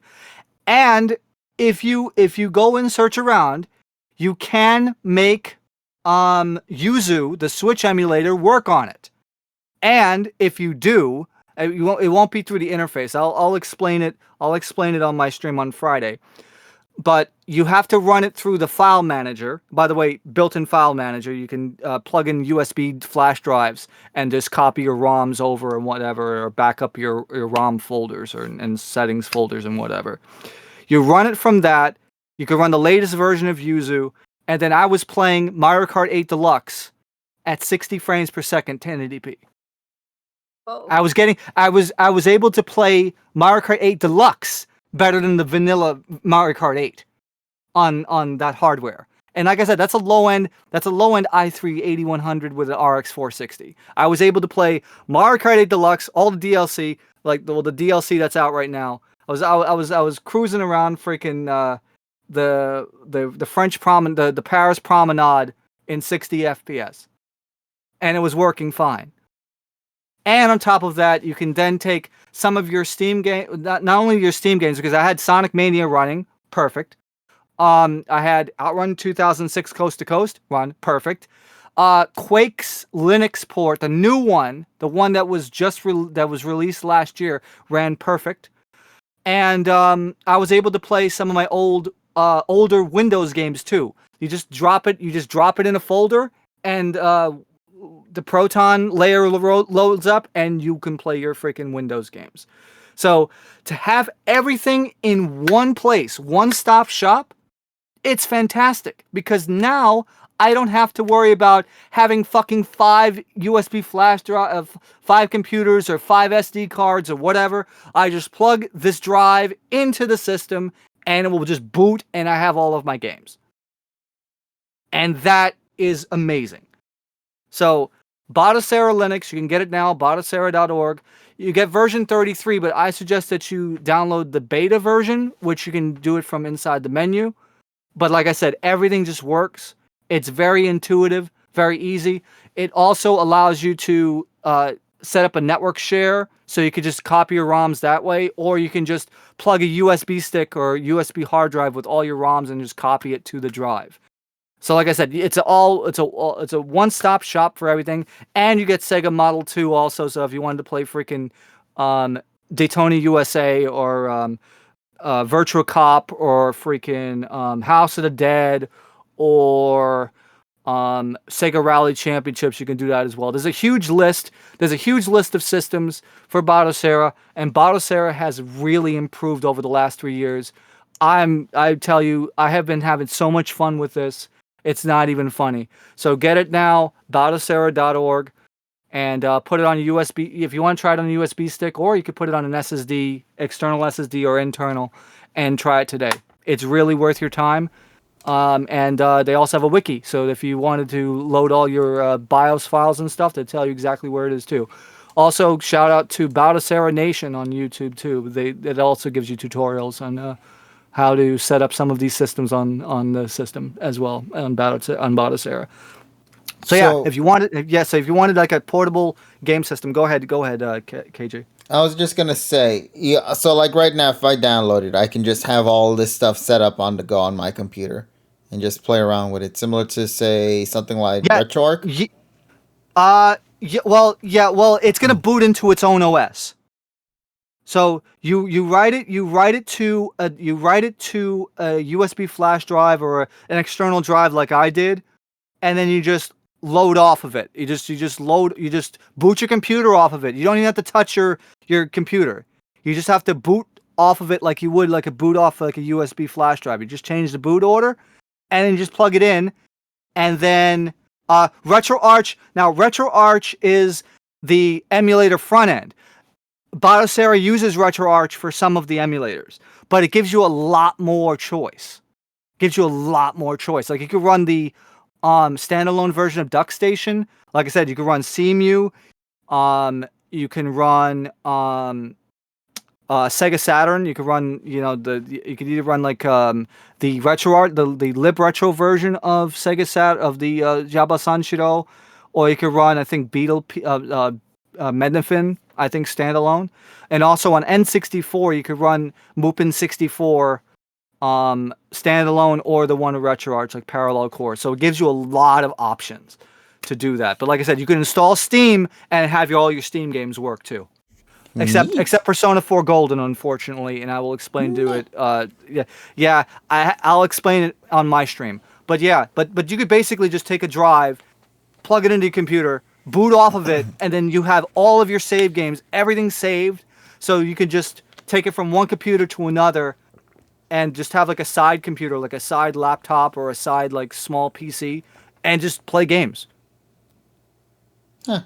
And Donnie has some great tips as well. Yeah, using like Belina Etcher to do that. So, yeah, cool. But definitely recommend. Baldessera is worth using now. I wouldn't have said the same thing 3 years ago, but now today, Given with the advancement of Proton, with the advancement in Proton, Steam's layer of emulation. Well, not emulation, but the translation layer for Windows games. It was just that was just a crazy, crazy time. And definitely recommend you guys check it out. And like I said, you don't even have to blow your computer out. You just have to get a flash drive, get an external drive, put it on there, boot off of it, copy your games, have fun. That's it. Nice. Yes. And I have to go and give a much more in-depth look at this at some point in the future when given the chance, man. I'm excited because I want to see how the Wii games work. The Wii, it runs perfect. You just have to, like for Wii and GameCube, since you don't need any BIOSes, you just drop the ROMs on there, drop the ISOs on there, and it just work. Oh, okay, sweet then. Holy shit. Yeah, and then you could also upscale it directly from the advanced settings menu too. So it'll actually, like, instead of it looking blurry, it'll actually polish it up and give it a... Yeah, instead of running it like 480p, you could run it at like 1080. You could just because in the emulation station front end, you could select the advanced emulator options, and you could just change like the rendering resolution stuff right from the menu and then save it. Also, they can do it per game too. So let's say you want to use a different emulator for a different ROM, you could just long press, and then you can go in advanced settings per game. Neat. Might have to once again look into this more later into the future, though. But once again, ladies and gents, there you go. That's TSS's review on the recently released or updated version of Batocera. So I'm going to give a look into it at some point in the future, and I'll see what I think of it as well. Just because I always like keeping things in one place rather than having 17 different consoles all over the place, So having something like this would definitely be a very essential item to own. So yeah, I'll keep up to date with that one. But with that being said, shall we go and jump into tonight's silly shenanigans? Yes. Because this is the thing we have to talk about. In fact, we got about two things to talk about with this upcoming discussion for tonight. Mainly because of the fact that, turns out that there was not only an episode that happened, but there's a setup that also occurred in this episode, as well as a trailer up for next week's episode and the big fight that's going to be happening at some point later down the road as they're titling it, the climax of this series. So, ladies and gents, let's get into it then, why don't we? But first, before we do truly continue, let me go and make sure all these images are available to go and drop See you, Donnie. And thank you, Donnie, for coming on through tonight. So let's begin, ladies and gents, to tonight's review of PM 2019. This episode titled, which is, funny enough, Help Us, Big Bro Wanpachi, otherwise as Yamper. And best way to summarize this episode for me personally, just to give a quick brief input on it, it's Bulbasaur, the episode, but instead in the shape of a little cute corgi dog. So yeah, this episode, I was jumping into it with very little expectations. I mean, it's Yamper. We haven't heard nothing from this little creature in such a long time, so I had no idea what it is that they had planned for this character. I just thought that maybe they're just going to do something silly with him, and they kind of do in this episode. In fact, they kind of go a little bonkers in some moments here, but for the most part, honestly speaking, I really had a fun time with this episode. I think the episode does a wonderful job in teaching us a little bit about what Yamper is really doing outside of what we see on screen. They even establish in the episode, oh, by the way, Ash and Go are feeding their animals as usual, which is kind of weird to say that, but we don't see it. We know they take care of them. We just sadly don't see it, so that kind of threw me off for a loop there. But yeah, during the mix of it all, things are happening left and right. And yeah, we get to a point where Yamper is starting to slowly just say hello to everybody, helping out Koharu, take some pictures of the Pokemon in the area, and chaos ensues. Apparently, one plot leads to another, which leads to another, which leads to another, which leads to another, which then gets wrapped up at the end by somehow tying all loose ends together in one final hurrah, and thus ending the episode off with showing us that Yamper really is a good boy. And then, of course, ending the episode off on a cliffhanger by introducing the elements of the Pokemon World Championships into the mix and telling Ash that, hey, your promotion opportunity is here. You're going to get an opportunity to enter the number 8 spot. So, with that being said, ladies and gents, let's start jumping into our review for tonight. So, that just wanted a brief review on just the episode. Let's actually dissect it bit by bit. You know what, Tyron? I'll pass it on to you, buddy. What do you think about this week's episode of PM 2019? All right, thanks for your input. I'm sorry. Like, this episode, it feels like one of those things that Pokemon does when it, like, can't really do anything else outside. Where it's like, oh, we'll use one of our template episodes. And that's very much what this is. It's like you already said, it replaced Bulbasaur with Yamper. The difference, though, was that Bulbasaur watched over Pokemon that we knew. We've seen these Pokemon in action several times. Ash has used these Pokemon throughout different series, so when Bulbasaur talks to them or brings them together, even in Pokemon Chronicles and stuff, you get a connection to those Pokemon because we've seen them active in Ash's team. The only Pokemon I know, like, wholeheartedly out here is Pinsir, Heracross, and yeah, Pinsir, Heracross, maybe Grookey. I'm surprised Cinderace and fucking Inteleon weren't in this episode at all. Inteleon was, but not the focus, no? Yeah, like, it just, I don't know. I'm not attached to these Pokemon, so every time we get an episode on them, it always seems like and these Pokemon did stuff. Okay, who these Pokemon? Like, alright. Who these Pokemon belong to? Go. Oh, they do? They belong to him? Because they sure don't know him. I don't know. They don't feel like ghost Pokemon. They feel like wild Pokemon that are just all of a sudden in this area. So, I don't know. I'm not attached to them. They're just, I think the funniest part to me, though, was when Yamper brings Vibrava over. And, like, he's, like, biting him over. Just so he can, like, cancel out the noise of, fucking Bruxious. And I do like that. I like that science that's in behind. I mean, and I like that Go explains it because he's more technical. I do question, however, Yamper's intelligence now. How smart is Yamper? Smart enough to know about this and immediately do it before Go thinks of it. Why does Yamper know about decibel output? Like, what the fuck? What? Why does he know that? I get why Go knows it. Why does Yamper know it? I don't know. I'm sorry. This just feels like the other Pokemon episode that we had, where it's like, the Pokemon are fighting because, rainstorm, Squavit had it the whole time. Like, I don't know, it's one of those, like, generic, like, the Pokemon have a problem because things. And normally, I like little peaceful situations with Pokemon. They're great. The problem is, I don't know these Pokemon personally, and Go doesn't use them enough for me to know them personally. All that winds up happening is just a bunch of random Pokemon where hilarity ensues. And the fact that you said it yourself, Yamper's been doing all of this we don't get to see that graduation. At least with Bulbasaur's situation, Professor Oak goes, "Hey, your Bulbasaur used to take care of a bunch of Pokemon at a pavilion, right?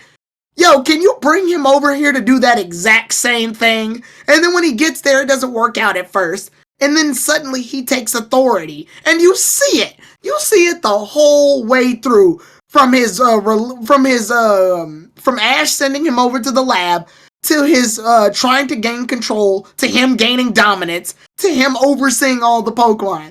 You see it the entire phase. Here, Yamper just does it off screen. Yeah, this is what he's been doing this whole time. Please believe us, because the show's not gonna explain it. We're just gonna go ahead and give it to you. And then Suicune showing up, that, if anything, I think it devalues Yamper, because I was like, I liked the idea that Yamper was solving all the problems itself. Suicune just sort of magicking everything back up to normal is like, really? Fuck off, you weren't here all of these other episodes, now you want to help? It's such a minor problem, too. You know Go lost to an Articuno because you were absent, right? Like, man, nah, I'm sorry. 5. Nah, I'm giving it a 4. 5's too generous. I'm giving it a 4. Okay. Yeah, I'm sorry. Sorry, this ain't it. This ain't it, fam. All right. But what about you then, TSS? What do you have to say about this episode? So I like this one. I believe in the concept of simple is best, and I think this actually excelled at what it was trying to convey. So let's give some highlights. First of all, I appreciated freaking Pinsir doing a German suplex onto Heracross. That was fucking funny. The whole motif that I got out of here, where Yamper and freaking Satoshi were tilting their heads up, kind of looking like freaking Peanuts characters, because the Japanese people love the Peanuts characters, because I definitely got some freaking Charlie Brown's vibes out of that shit. So let's go and continue on. What I appreciated in this episode a lot was you kind of get like this, the authoritative nature that Yamper delivers, how he's able to like, when the rock and the flying Pokemon fight again, you see like fucking Yamper just going in there and fucking throwing his shit out of fucking the Nidoran, and I'm like, what the fuck? Like, it was just crazy. And I believe Suicune was justified in there, because since Grimer was in the cave, and they specifically say, "Oh, Grimer lives in caves." That's like they say like home place or whatever the hell it is. You can't. It's not easy to clear sludge out of a whole fucking stream. So you can't just like stop. It's not easy to fight an Articuno. Yeah, but that's not the point. It's not the point. That's not the point. Again, you're inserting shit that doesn't exist. It's just funny. It is funny, but I'm talking. Suicune's a very powerful Pokemon, and this is his big debut right here. This is his role right here.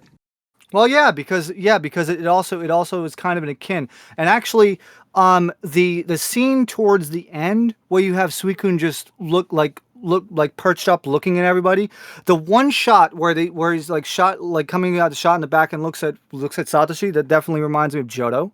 Definitely a callback, because you look how it kind of had Satoshi had this kind of the same look. I really got that reference, and I really enjoyed it. But also, I think the MVP for this episode is actually the music choice. Now, the background music was superb, well timed, and their version of 1, 2, 3, and I will break down this version of 1, 2, 3. So they play the full version, except for a few changes, and I will explain it to it now. So they start playing the intro, the full intro of the album version, then they play the first verse. But in the first pre-chorus, they cut it out. They cut out the vocals, so they have the instrumental track underneath, and then they go right into the second chorus. And then they play the entire song after that. What I really liked was the the Game Boy boot up sound that's after the bridge, it was perfectly timed with the animation. That was great. I really appreciated the attention to detail in that as well. But for me, it's like all of these little things happening, it just felt so wholesome. I felt a lot. I felt like it was a lot of fun to watch.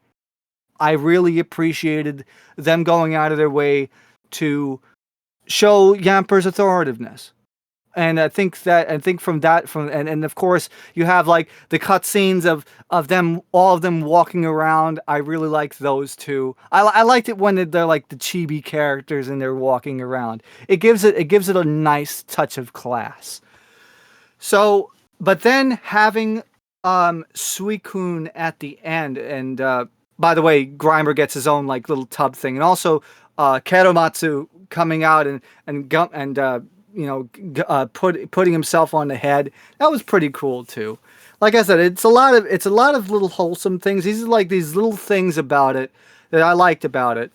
Now, yeah, it's a filler, but I really honestly had a great time watching this episode just to see all of the problems and them being resolved. Nobody gives a fuck about the monkey anyway, but it just establishes that, and then it just goes on. It hits on proper beats. So, with that being said, I'm giving this episode an 8.2, and I'm going to say, because I know we're going to talk about the trailer next, but I'm going to tell you about how the first airing ended. So the way that they did this was they did it a little bit differently. So normally what they would do is after the to be continued, they go straight into the credits. That wasn't the case. They played the trailer that we're going to be talking about right directly after the to be continued, and then the ending played after the commercial break that usually plays after the ending. But they didn't cut anything out because I thought, because they didn't have the Pokemon Hirameki, the puzzle sort of thing. They took that thing out and they replaced it with the trailer that we're going to talk about next. Then they had the commercial. Then they had the first version of Super Effective Type. And then they had another commercial. And then they went straight into the preview for the next episode. So that's what I feel. I really enjoyed this one. Very solid filler. Actually, having actual like solid filler episode like this puts a smile to my face. Yeah, and to me, since TSS gave a score and everything already, to me, I would have really loved this episode if we got to see Yamper graduate to the status of like guardian of the Sakuragi Park. But we don't get that. It's almost like the show just decides it's time for Yamper to do that now. We don't get any build up to it. We don't see, and you want to know what the worst part is? And I'm about to give Journeys an actual compliment. In the early days of Journeys, we got to see Sakuragi Pokemon sort of do stuff in the background. Like little shit. Like they would be inside the lab or something occasionally. So if Yamper was like very subtly like taking control and barking at like Pokemon that were in wrong spots, or finding stuff for Pokemon that lost stuff, or helped find, I don't know, female Nidoran when male Nidoran couldn't find her and she's like crying because of it. Or like a Pokemon's about to attack another one, but Yamper comes in and barks at it and it calms down. If we saw this stuff in the background as subtle like hints, then I could easily digest it. But nah, this just happens. And that's what's odd about it. It's like, this is Yamper's goal. It's always been his job. It has? When? I don't remember it. Last I remember, Yamper was lost. We were about to put up signs on fucking telephone poles. Like, but then again, though, they already made that clear in the second opening. But like I said, people didn't notice that. I mean, again, you can take openings with a grain of salt. For case in point, Leon's adventure through Galar never happened. Like, that, I'm not using that as my staple to decide the plot of the show. The opening is usually visual eye candy to make you interested in the show. But it's not the opening's job to tell a story. It's the story's job to tell the story. Well, and also you got to remember that it doesn't. Well, you have things that were supposed to be written and then they changed. No, I'm Things just can actually using change. that logic is like me saying Harry Potter beats Voldemort. How do you know? Because I looked at the cover. Like, like that's not. That's No, not but again, cohesive that's enough story. that's why I'm here and you're there. But that's what it is. I mean, I don't know about that, but okay, all right. Yeah, I'm because just saying. I'm just saying digest this shit. as a healthy critique. I'm saying it would have been Yeah, of very course, of digestible. course. Yeah, it Yeah, would have been very digestible if I had seen Yamper. you have 'Cause to I'm willing. understand, Yeah, folks. You have to understand that, like I yeah. said, me and Tyrone being polar opposites Opposites. Yeah, make this really fun. yeah, definitely, But definitely. yeah, but it's like we come from two completely different mindsets, and that's great. And I'm Because coming from a yeah, and perspective you here have where valid, and you're very valid. yeah, You see, yeah, yeah, I yeah. can, yeah, I'm coming because from the otherwise, perspective yeah, here where yeah, I'm coming from the perspective here where I can see Yamper having the job. If Bulbasaur can do it, Yamper's definitely capable. yeah, My problem is I just wanted to see him build up to it. That's all. yay. Yeah, that's all I want. Yeah, that's really and that's excuse me, that's really fair. Yeah, That's a I'm really not even fair saying he's assessment. incapable of doing it. I just wanted to see him get to that status. Yeah, I see what you Yeah. mean. To me Yeah, personally, if I had to like give a quick review on this, honestly, I found this episode to be super fun. It was like one of those like episodes that mainly focuses on just the comedy side of bits, especially like as you stated before, with just Yamper pulling out a Vibrava out of nowhere, or it having 2 billion IQ for a brain, and knowing how to take care of situations. Like, how did it discover this in the first place? What led to it thinking Vibrava knows the source of the problem? probably saw it. I probably saw it. Usually, oh, what the hell is? Yipper probably downloads Audacity and then stuff the software. No, I mean obviously it's probably knowledge through probably knowledge through audio. I mean it's a dog. Dogs have super ear hearing, Yeah, so I'm just gonna assume that the only That's reason why it why wasn't it's super phased. smart is because it's always with Sakuragi, who's yeah. always researching Pokemon. So Yamper's actually listening to all of this shit and And has not like a even just super that. brain. Yeah, yeah, not even just that. He's hanging around the park, so I would assume that if Bruxius ever does that, then Vibrava probably does a noise kind of similar to it, and Yamper put two and two together. Sometimes science is just nothing more than Flint, heat and friction create fire, but there's also an equation for that too. Well, Yeah. yeah, and also with those two, since the phase of their noises, they come together, they clash. It ends up as I said, it ends up neutralizing each other, and that's Yeah. what it is. It's like that's what it is. Especially when you have like audio recordings like out of phase, you can definitely tell. And then if you have like audio in phase and out of phase, you actually get no sound. Now, jokingly, I do like when Suicune's next to Yamper. Not for the reason that everybody else likes it. I like this idea that Yamper's just like, you better fix the ocean or you're going to figure out why electric types are good against water types. You better fix that water, you I was stupid. really hoping that Yamper would have done another stupid moment where it walks off screen and then it just pulls up Suicune casually to the other Yeah, side.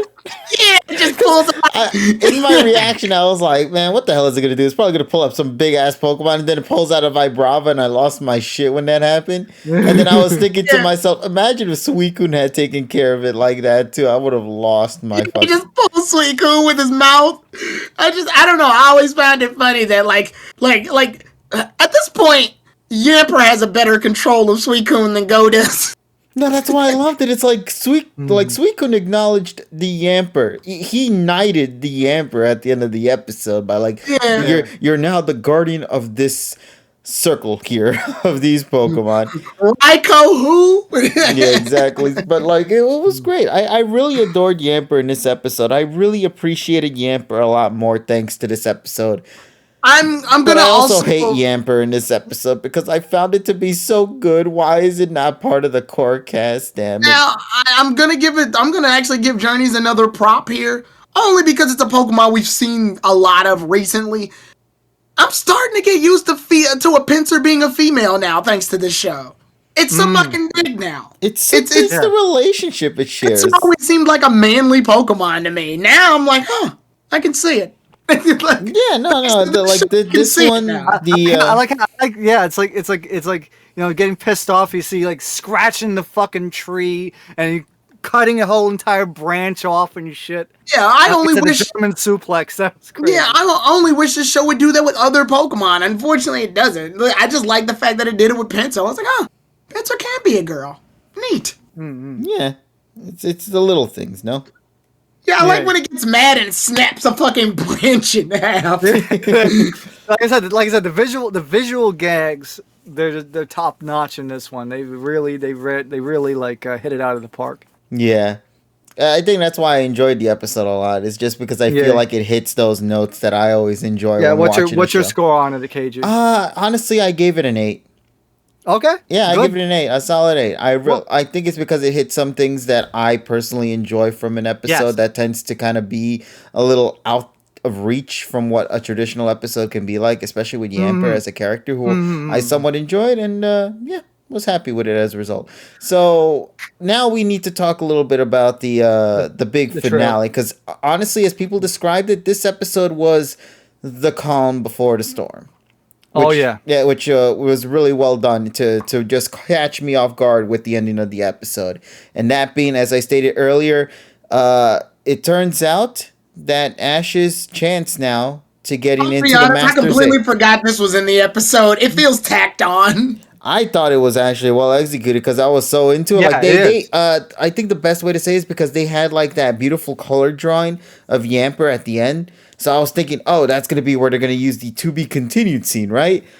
And then it just fades to black and then it goes into the sunset. And then it turns out, no, there's actually one more thing. And then it was that. And I like that Koharu was involved with that one too. I know she's not really with the PWC as much, but I really like that she was there at least for that ending bit there. It was a little moment. It's a little bit, that matter for me personally. So I liked it. But let's get to it. This episode trailer that we got that's going to focus on Raihan. We see it's going to be a 3v3 fight with Dragonite, Gengar, and Lucario being used in the mix for this battle. AKA, Dragonite's about to get its first real big L in this goddamn series. Oh, it's going to hurt my heart, man. Yeah, that's what people are talking about more than the actual. Here's what people should be talking about. How strong is that wall? And how strong is Raihan? Because he just straight up punched that shit, and there's a huge crack in that wall, bro. That's concrete, isn't it? Yeah, it's concrete. How strong is Raihan, bro? He crushed. I mean, the man has freaking like 0% body fat in his abs. But bro, no human being could straight up rip concrete like that. Because god damn, that caught me off guard. But yeah, so the movie, not the movie, well, actually, it's kind of like they're making it like a movie event. We don't really know how many parts it's going to be, actually, judging from this. Will it be 1 episode, 2 episodes, 3 episodes? Nobody really knows for certain. But as they stated in the trailer, one of the biggest things that they have is mentioning that this is the climax of the series, at least with Journeys anyway. We're approaching the big end for Ash's adventure in the PWC, entering with this one here, with Ash finally getting his opportunity to get into the Masters 8. Now, quick question to you two. Will he make it in this round, or do you think they'll actually throw a curveball? No, they will. No, he will. He will make it because Wait. Okay. He will make it through. He will make it through because we don't have a lot of time left. And remember, we have to also square up Go's stuff because they have to square up Go's stuff too. Who? No, I'm just kidding. I know, right? No, don't worry. I know. Yeah, the project he's gonna. I mean, the poster said "Go for Dream." So I think the problem here though is what we're gonna the Pokemon we're gonna talk about. Lucario and the mystery of Koga. That. So Tyrone, I know you are the big homie. You are the X and Y stan, for better or for worse. And we have to ask you now with this one.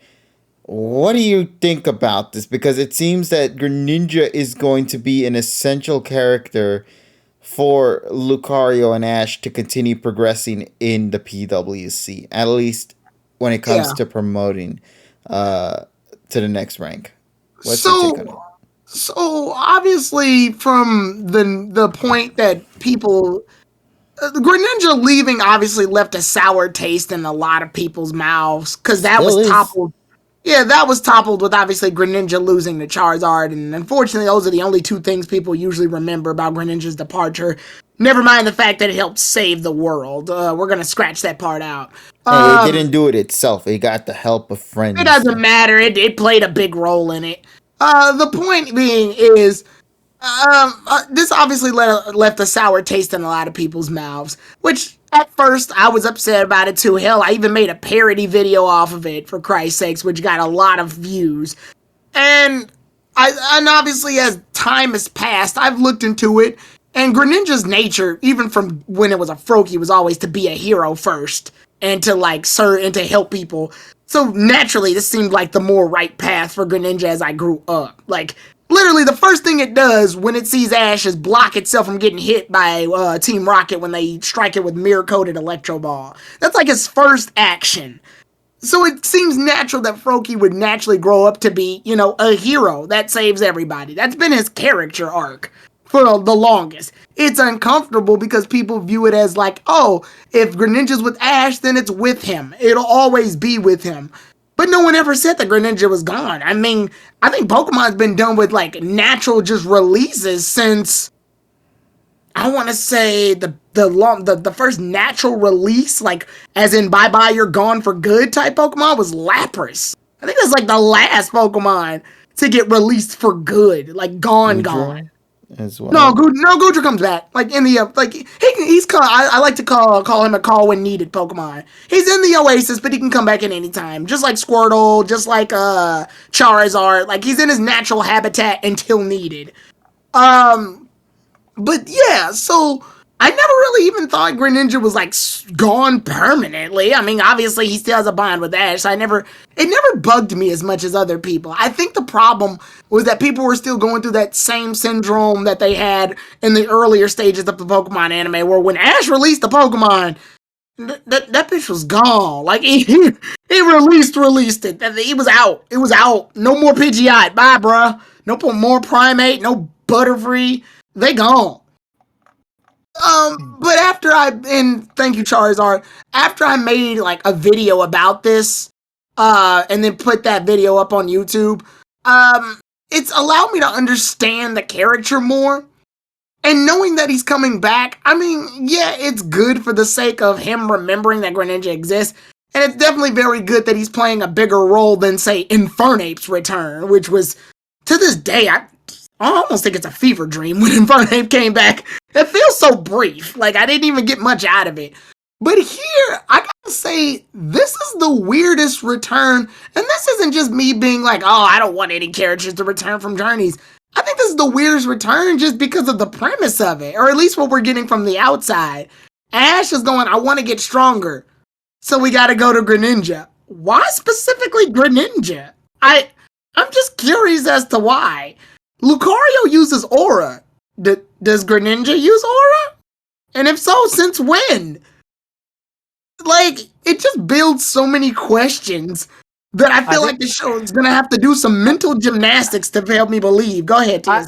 I think it's because it's probably similar in terms of the bonding, like the mental bond, like how Satoshi dig that. I mean, that's understandable.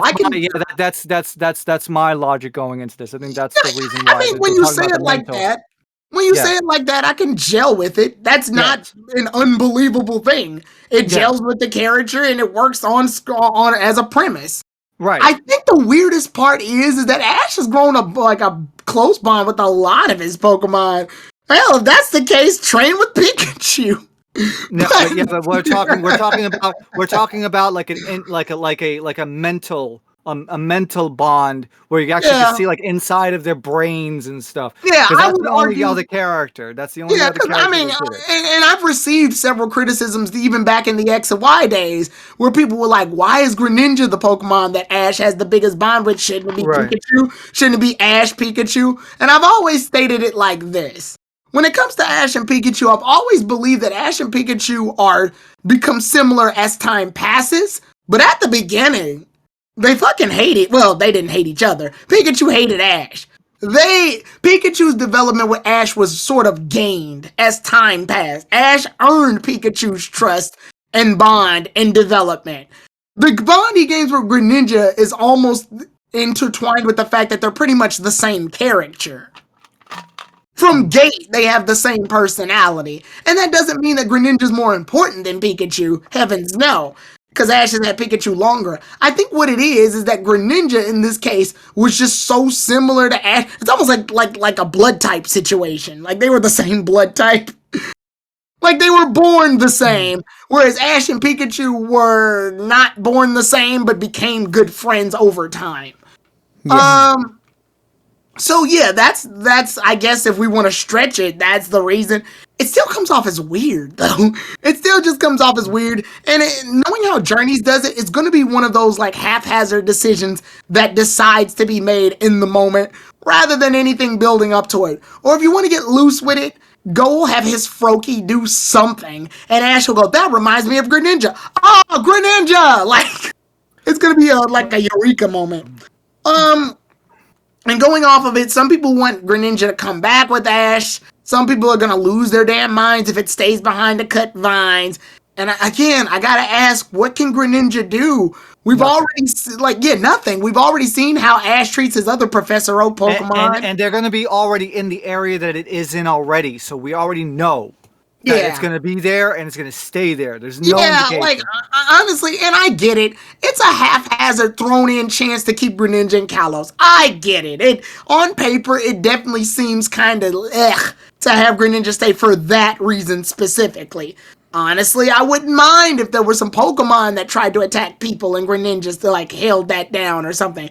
Maybe some of the cells corrupted some of the Pokemon and they tried to attack. Because cells exist in animals and Pokemon, that makes sense. But we gotta do this vine thing, so I get the disdainment. I think the biggest issue is like people want Greninja to come back under the premise that Ash will make his ultimate dream team and the fucking Charizard, Greninja, Pikachu. Oh, they're so cool.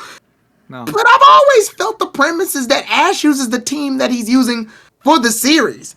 I don't like Dracovish and Surfetch that much, but I'm aware that this is Journey's story and it's supposed to be their time to shine. Not these old Pokemon that Ash used already. And it's not even genuine with Ash's character. When he was in the league, he fought off against the most powerful trainers and would bring back Pokemon as a suggestion. Here, he's using his Pokemon because he trusts that they have the ability to pull the same weight that his other teams have. I think it's disingenuous for him to use his older Pokemon just based off of the premise that they want to handle it. Right. Like, I don't know. And yeah, I know it's weird. I'm speaking for Journeys instead of X and Y. We're in a weird dimension here. But that's how I've always thought of every series of Pokemon. Was that Ash needed to use the Pokemon that he's using currently because those are his mons he's using now. I mean, Sun and Moon did the same thing with keeping their Pokemon, with keeping his Pokemon like consistent throughout the entire series. And it also allows you to build that relationship with those Pokemon. Yay. Ash's Journey mons already have a flimsy relationship as it is. Do you really want to destroy that by Ash making this dream made-up team that you probably invented on Twitter a while back? Like, I don't know. I get it, but at the same time, it's very clear that Journeys wanted to do some tie-ups for the XY characters. That's probably why this whole month has been devoted to them. Yeah. That's that's fair. Which in the end, you still get the pathos. I think what it is though is that I just don't want him to stay. I don't want Greninja to have to be trapped in Professor Oak's lab, sitting around doing what fuck all nothing. And Ash doesn't evolve a lot of his water Pokemon anyway, so you can't do an Infernape thing. What are you gonna do? Have Greninja fucking cut and fucking Totodile? Like, that's fucked up. Stupid. Yeah, you know that little slideshow where it showed Infernape fighting all the fire Pokemon?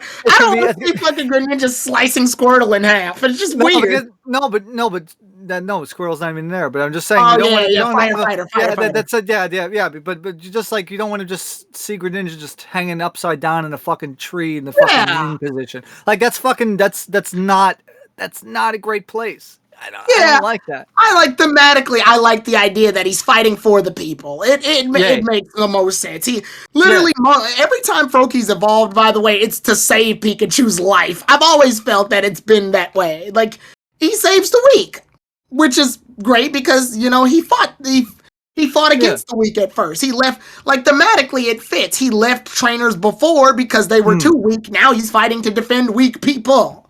All right, I get it. I don't know. I mean, I'm glad to see at least they chose to make him a mentor. And if this is the way they're going to end him off, I guess it's fine. It's tolerable. I can't get mad at it. Right, and the thing is though, we have to watch the details of how the thing's going to go through because again, we watch these trailers and then they end up and sometimes they end up actually being better than what we expect. So yeah, I just hope they don't. My hope is just that they don't oversaturate it. I get it. Right. It's very clear. Serena and Greninja specifically were very popular demands. I can feel it. Like in the pit of my soul, those were probably the most popular demands. And it's good to see that the XY cast all got their own cap offs. Clement and Bonnie sort of are glued together as one, unfortunately. Yeah. But you get Clement and Bonnie's ending. Sort of. You get Serena's ending, and you get Greninja's ending. So it's very clear they wanted to wrap Ash's XY journeys up here. And I guess I can respect that level of push for the story development.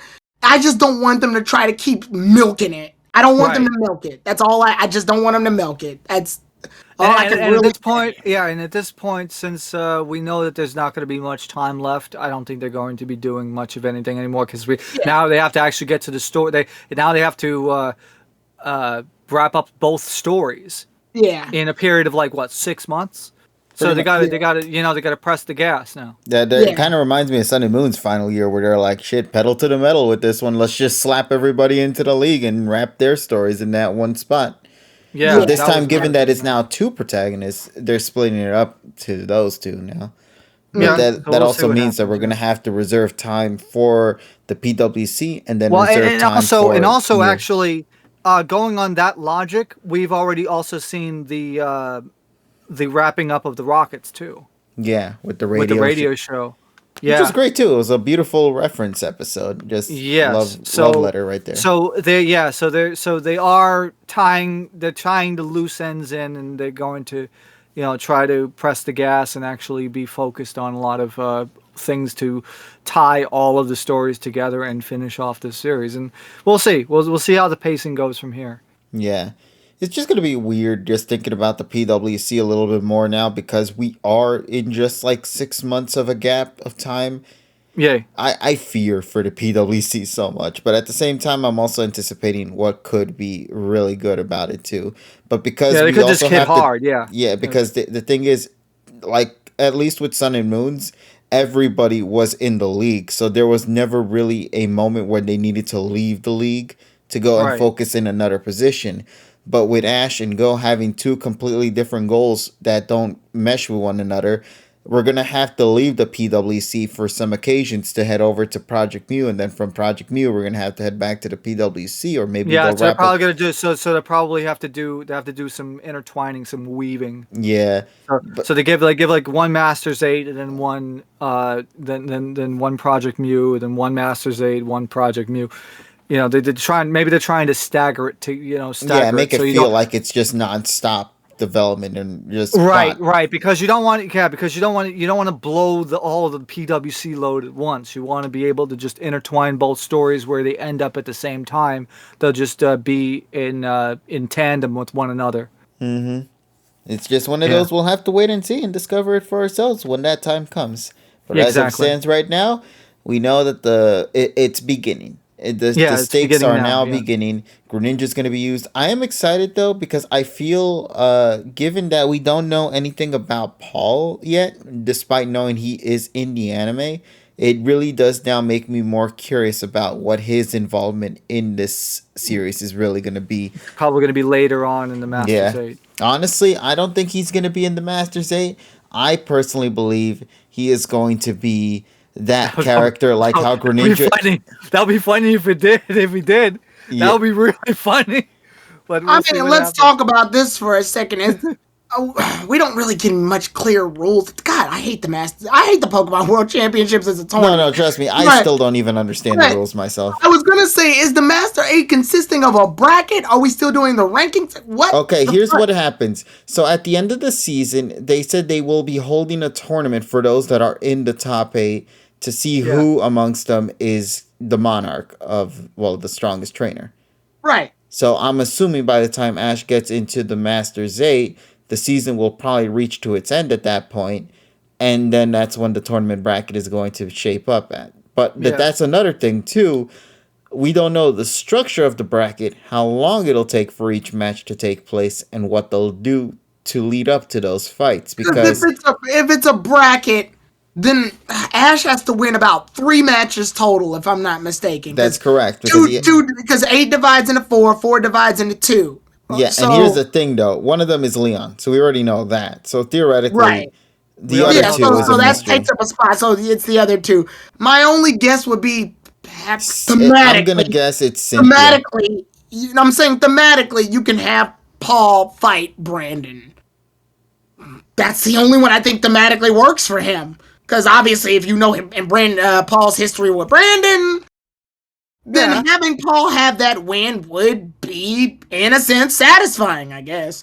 But that's assuming he's in the Masters 8, though. Yeah, but that's Both, I mean. really stretching it.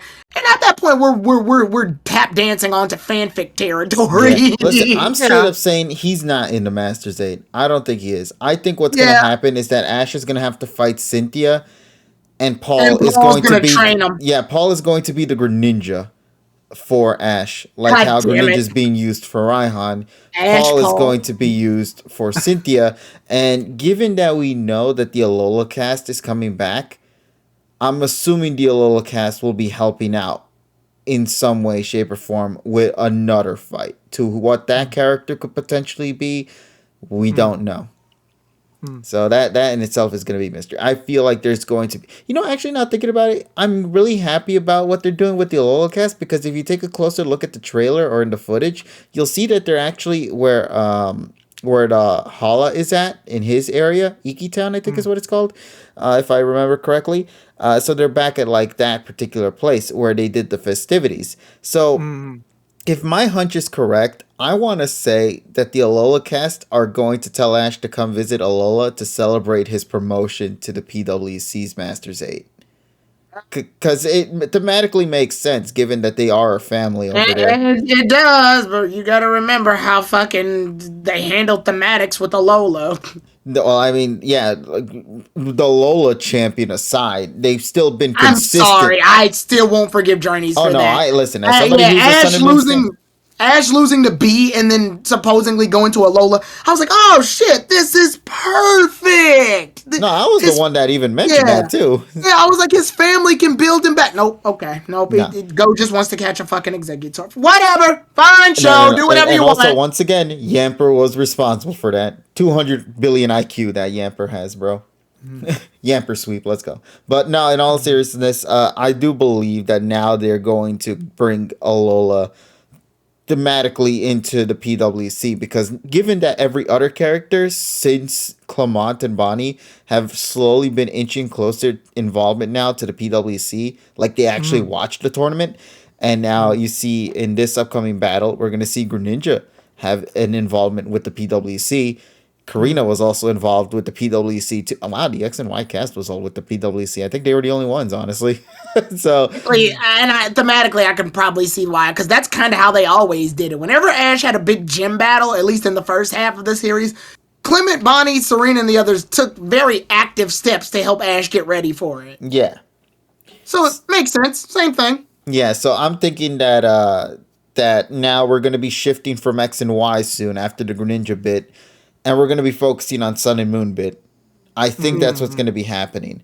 And then, like, maybe not Sun and Moon core focus characters, but more so core focus Pokemon and themes that are being brought from Alola into the main storyline. Because it feels like they're doing that now. They're, like, incorporating, okay, we're going to be doing the DP elements now. We're going to be doing the X and Y elements now. I think the next step that they're going to probably go after this is probably going to be Alola steps here.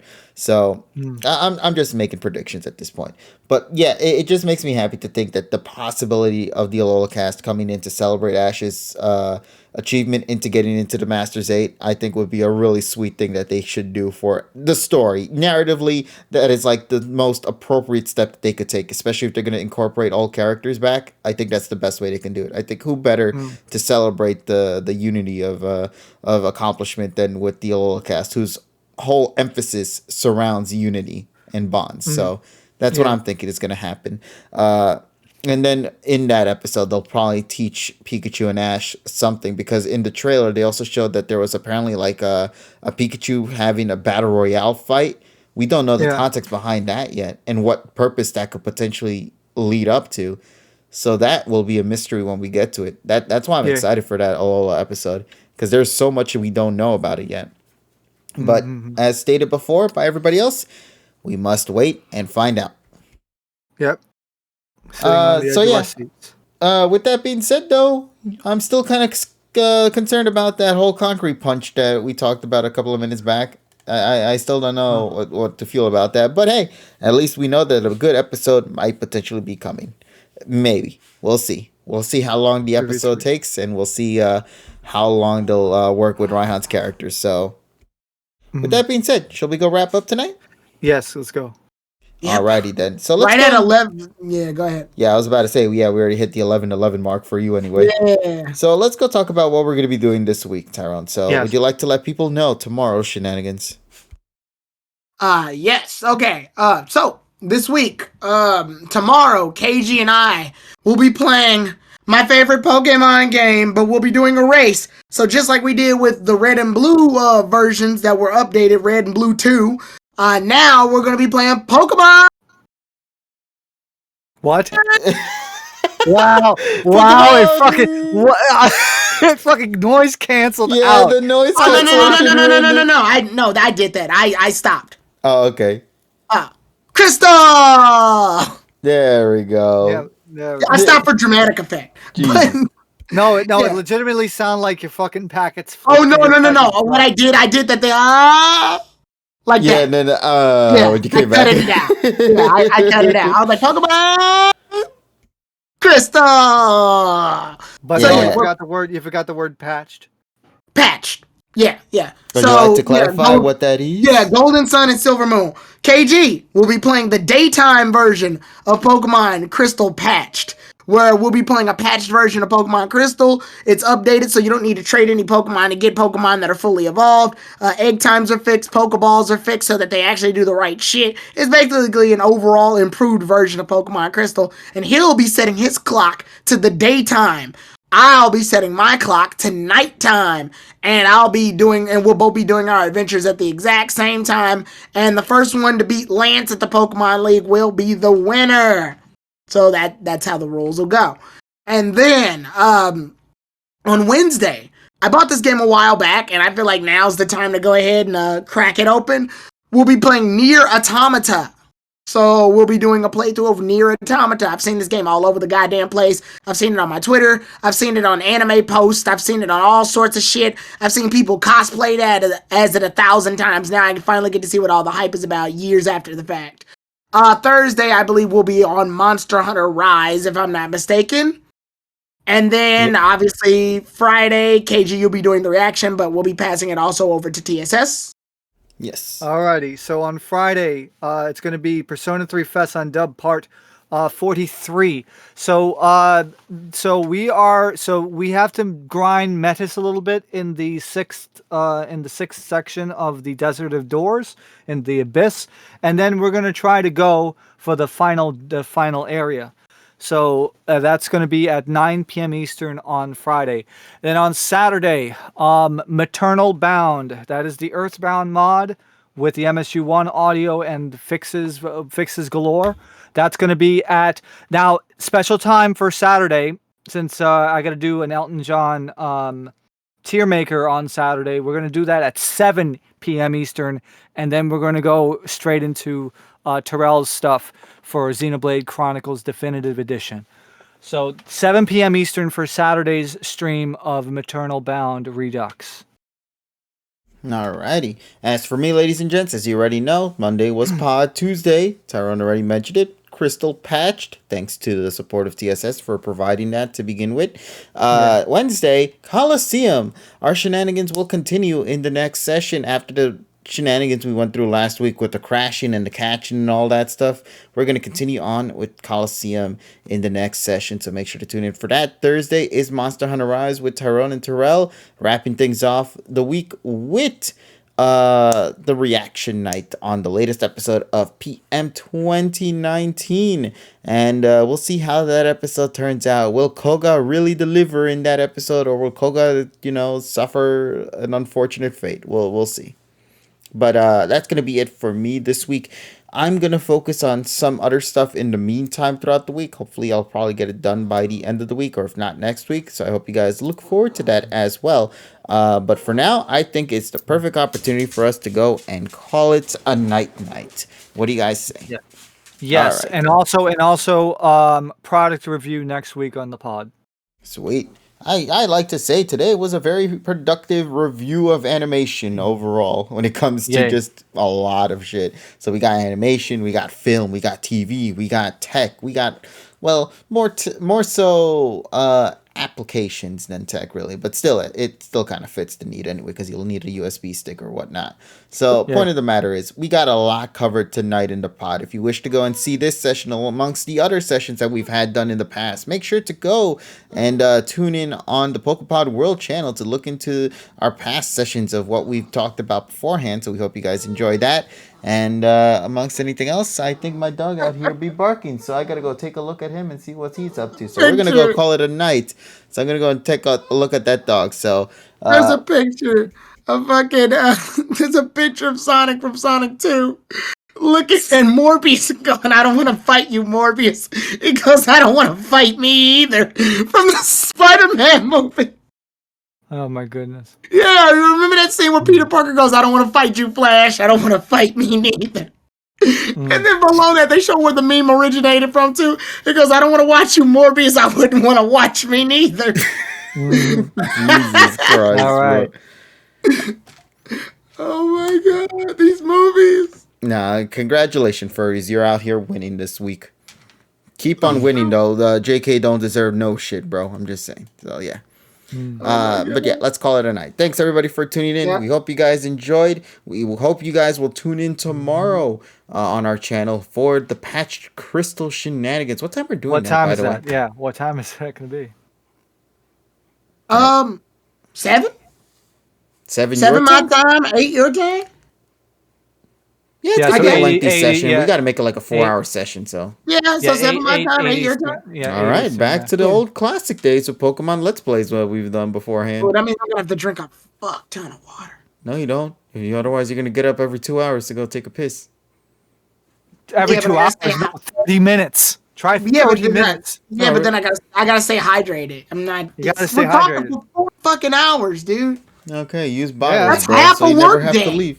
Don't you have the gamer chair that has an automatic built-in toilet underneath you? And a little straw on the side so you can drink. Yeah, a little claw comes out with a little napkin to clean. Yeah. Yeah, you're gonna have fucking cousin It in your fucking Mom. I shat myself again. I was gaming. I was gaming. Good lord. But yeah, Where's we the hope you fucking guys. Cheetos? Totino's pizza rolls. Don't ask why I had a bag just right next to you. Yeah, I was about to ask why I had a bag right next to you. But anyway, let's call it a night. Thanks again for tuning in. Right. We hope you guys look forward to it. It's going to be structured similarly to how we did the red, blue, and yellow race. So if you guys enjoyed that, you will enjoy the shenanigans we will find ourselves in tomorrow. So we hope to see you guys then and there for that. And we'll talk with all of you lovelies later in whatever video we make. Take care, everyone. And as always, make sure to do me a solid and have yourselves an awesome day. TSS, what's the magic words? Wash your fucking hands. Yeah, there you go. With more oomph this time around. So yeah, take care, everybody. We'll speak with you then. Night, everyone. Bye-bye. Pet your crystal now. Okay. He's dead. Well, we'll do what he said in honor of his death.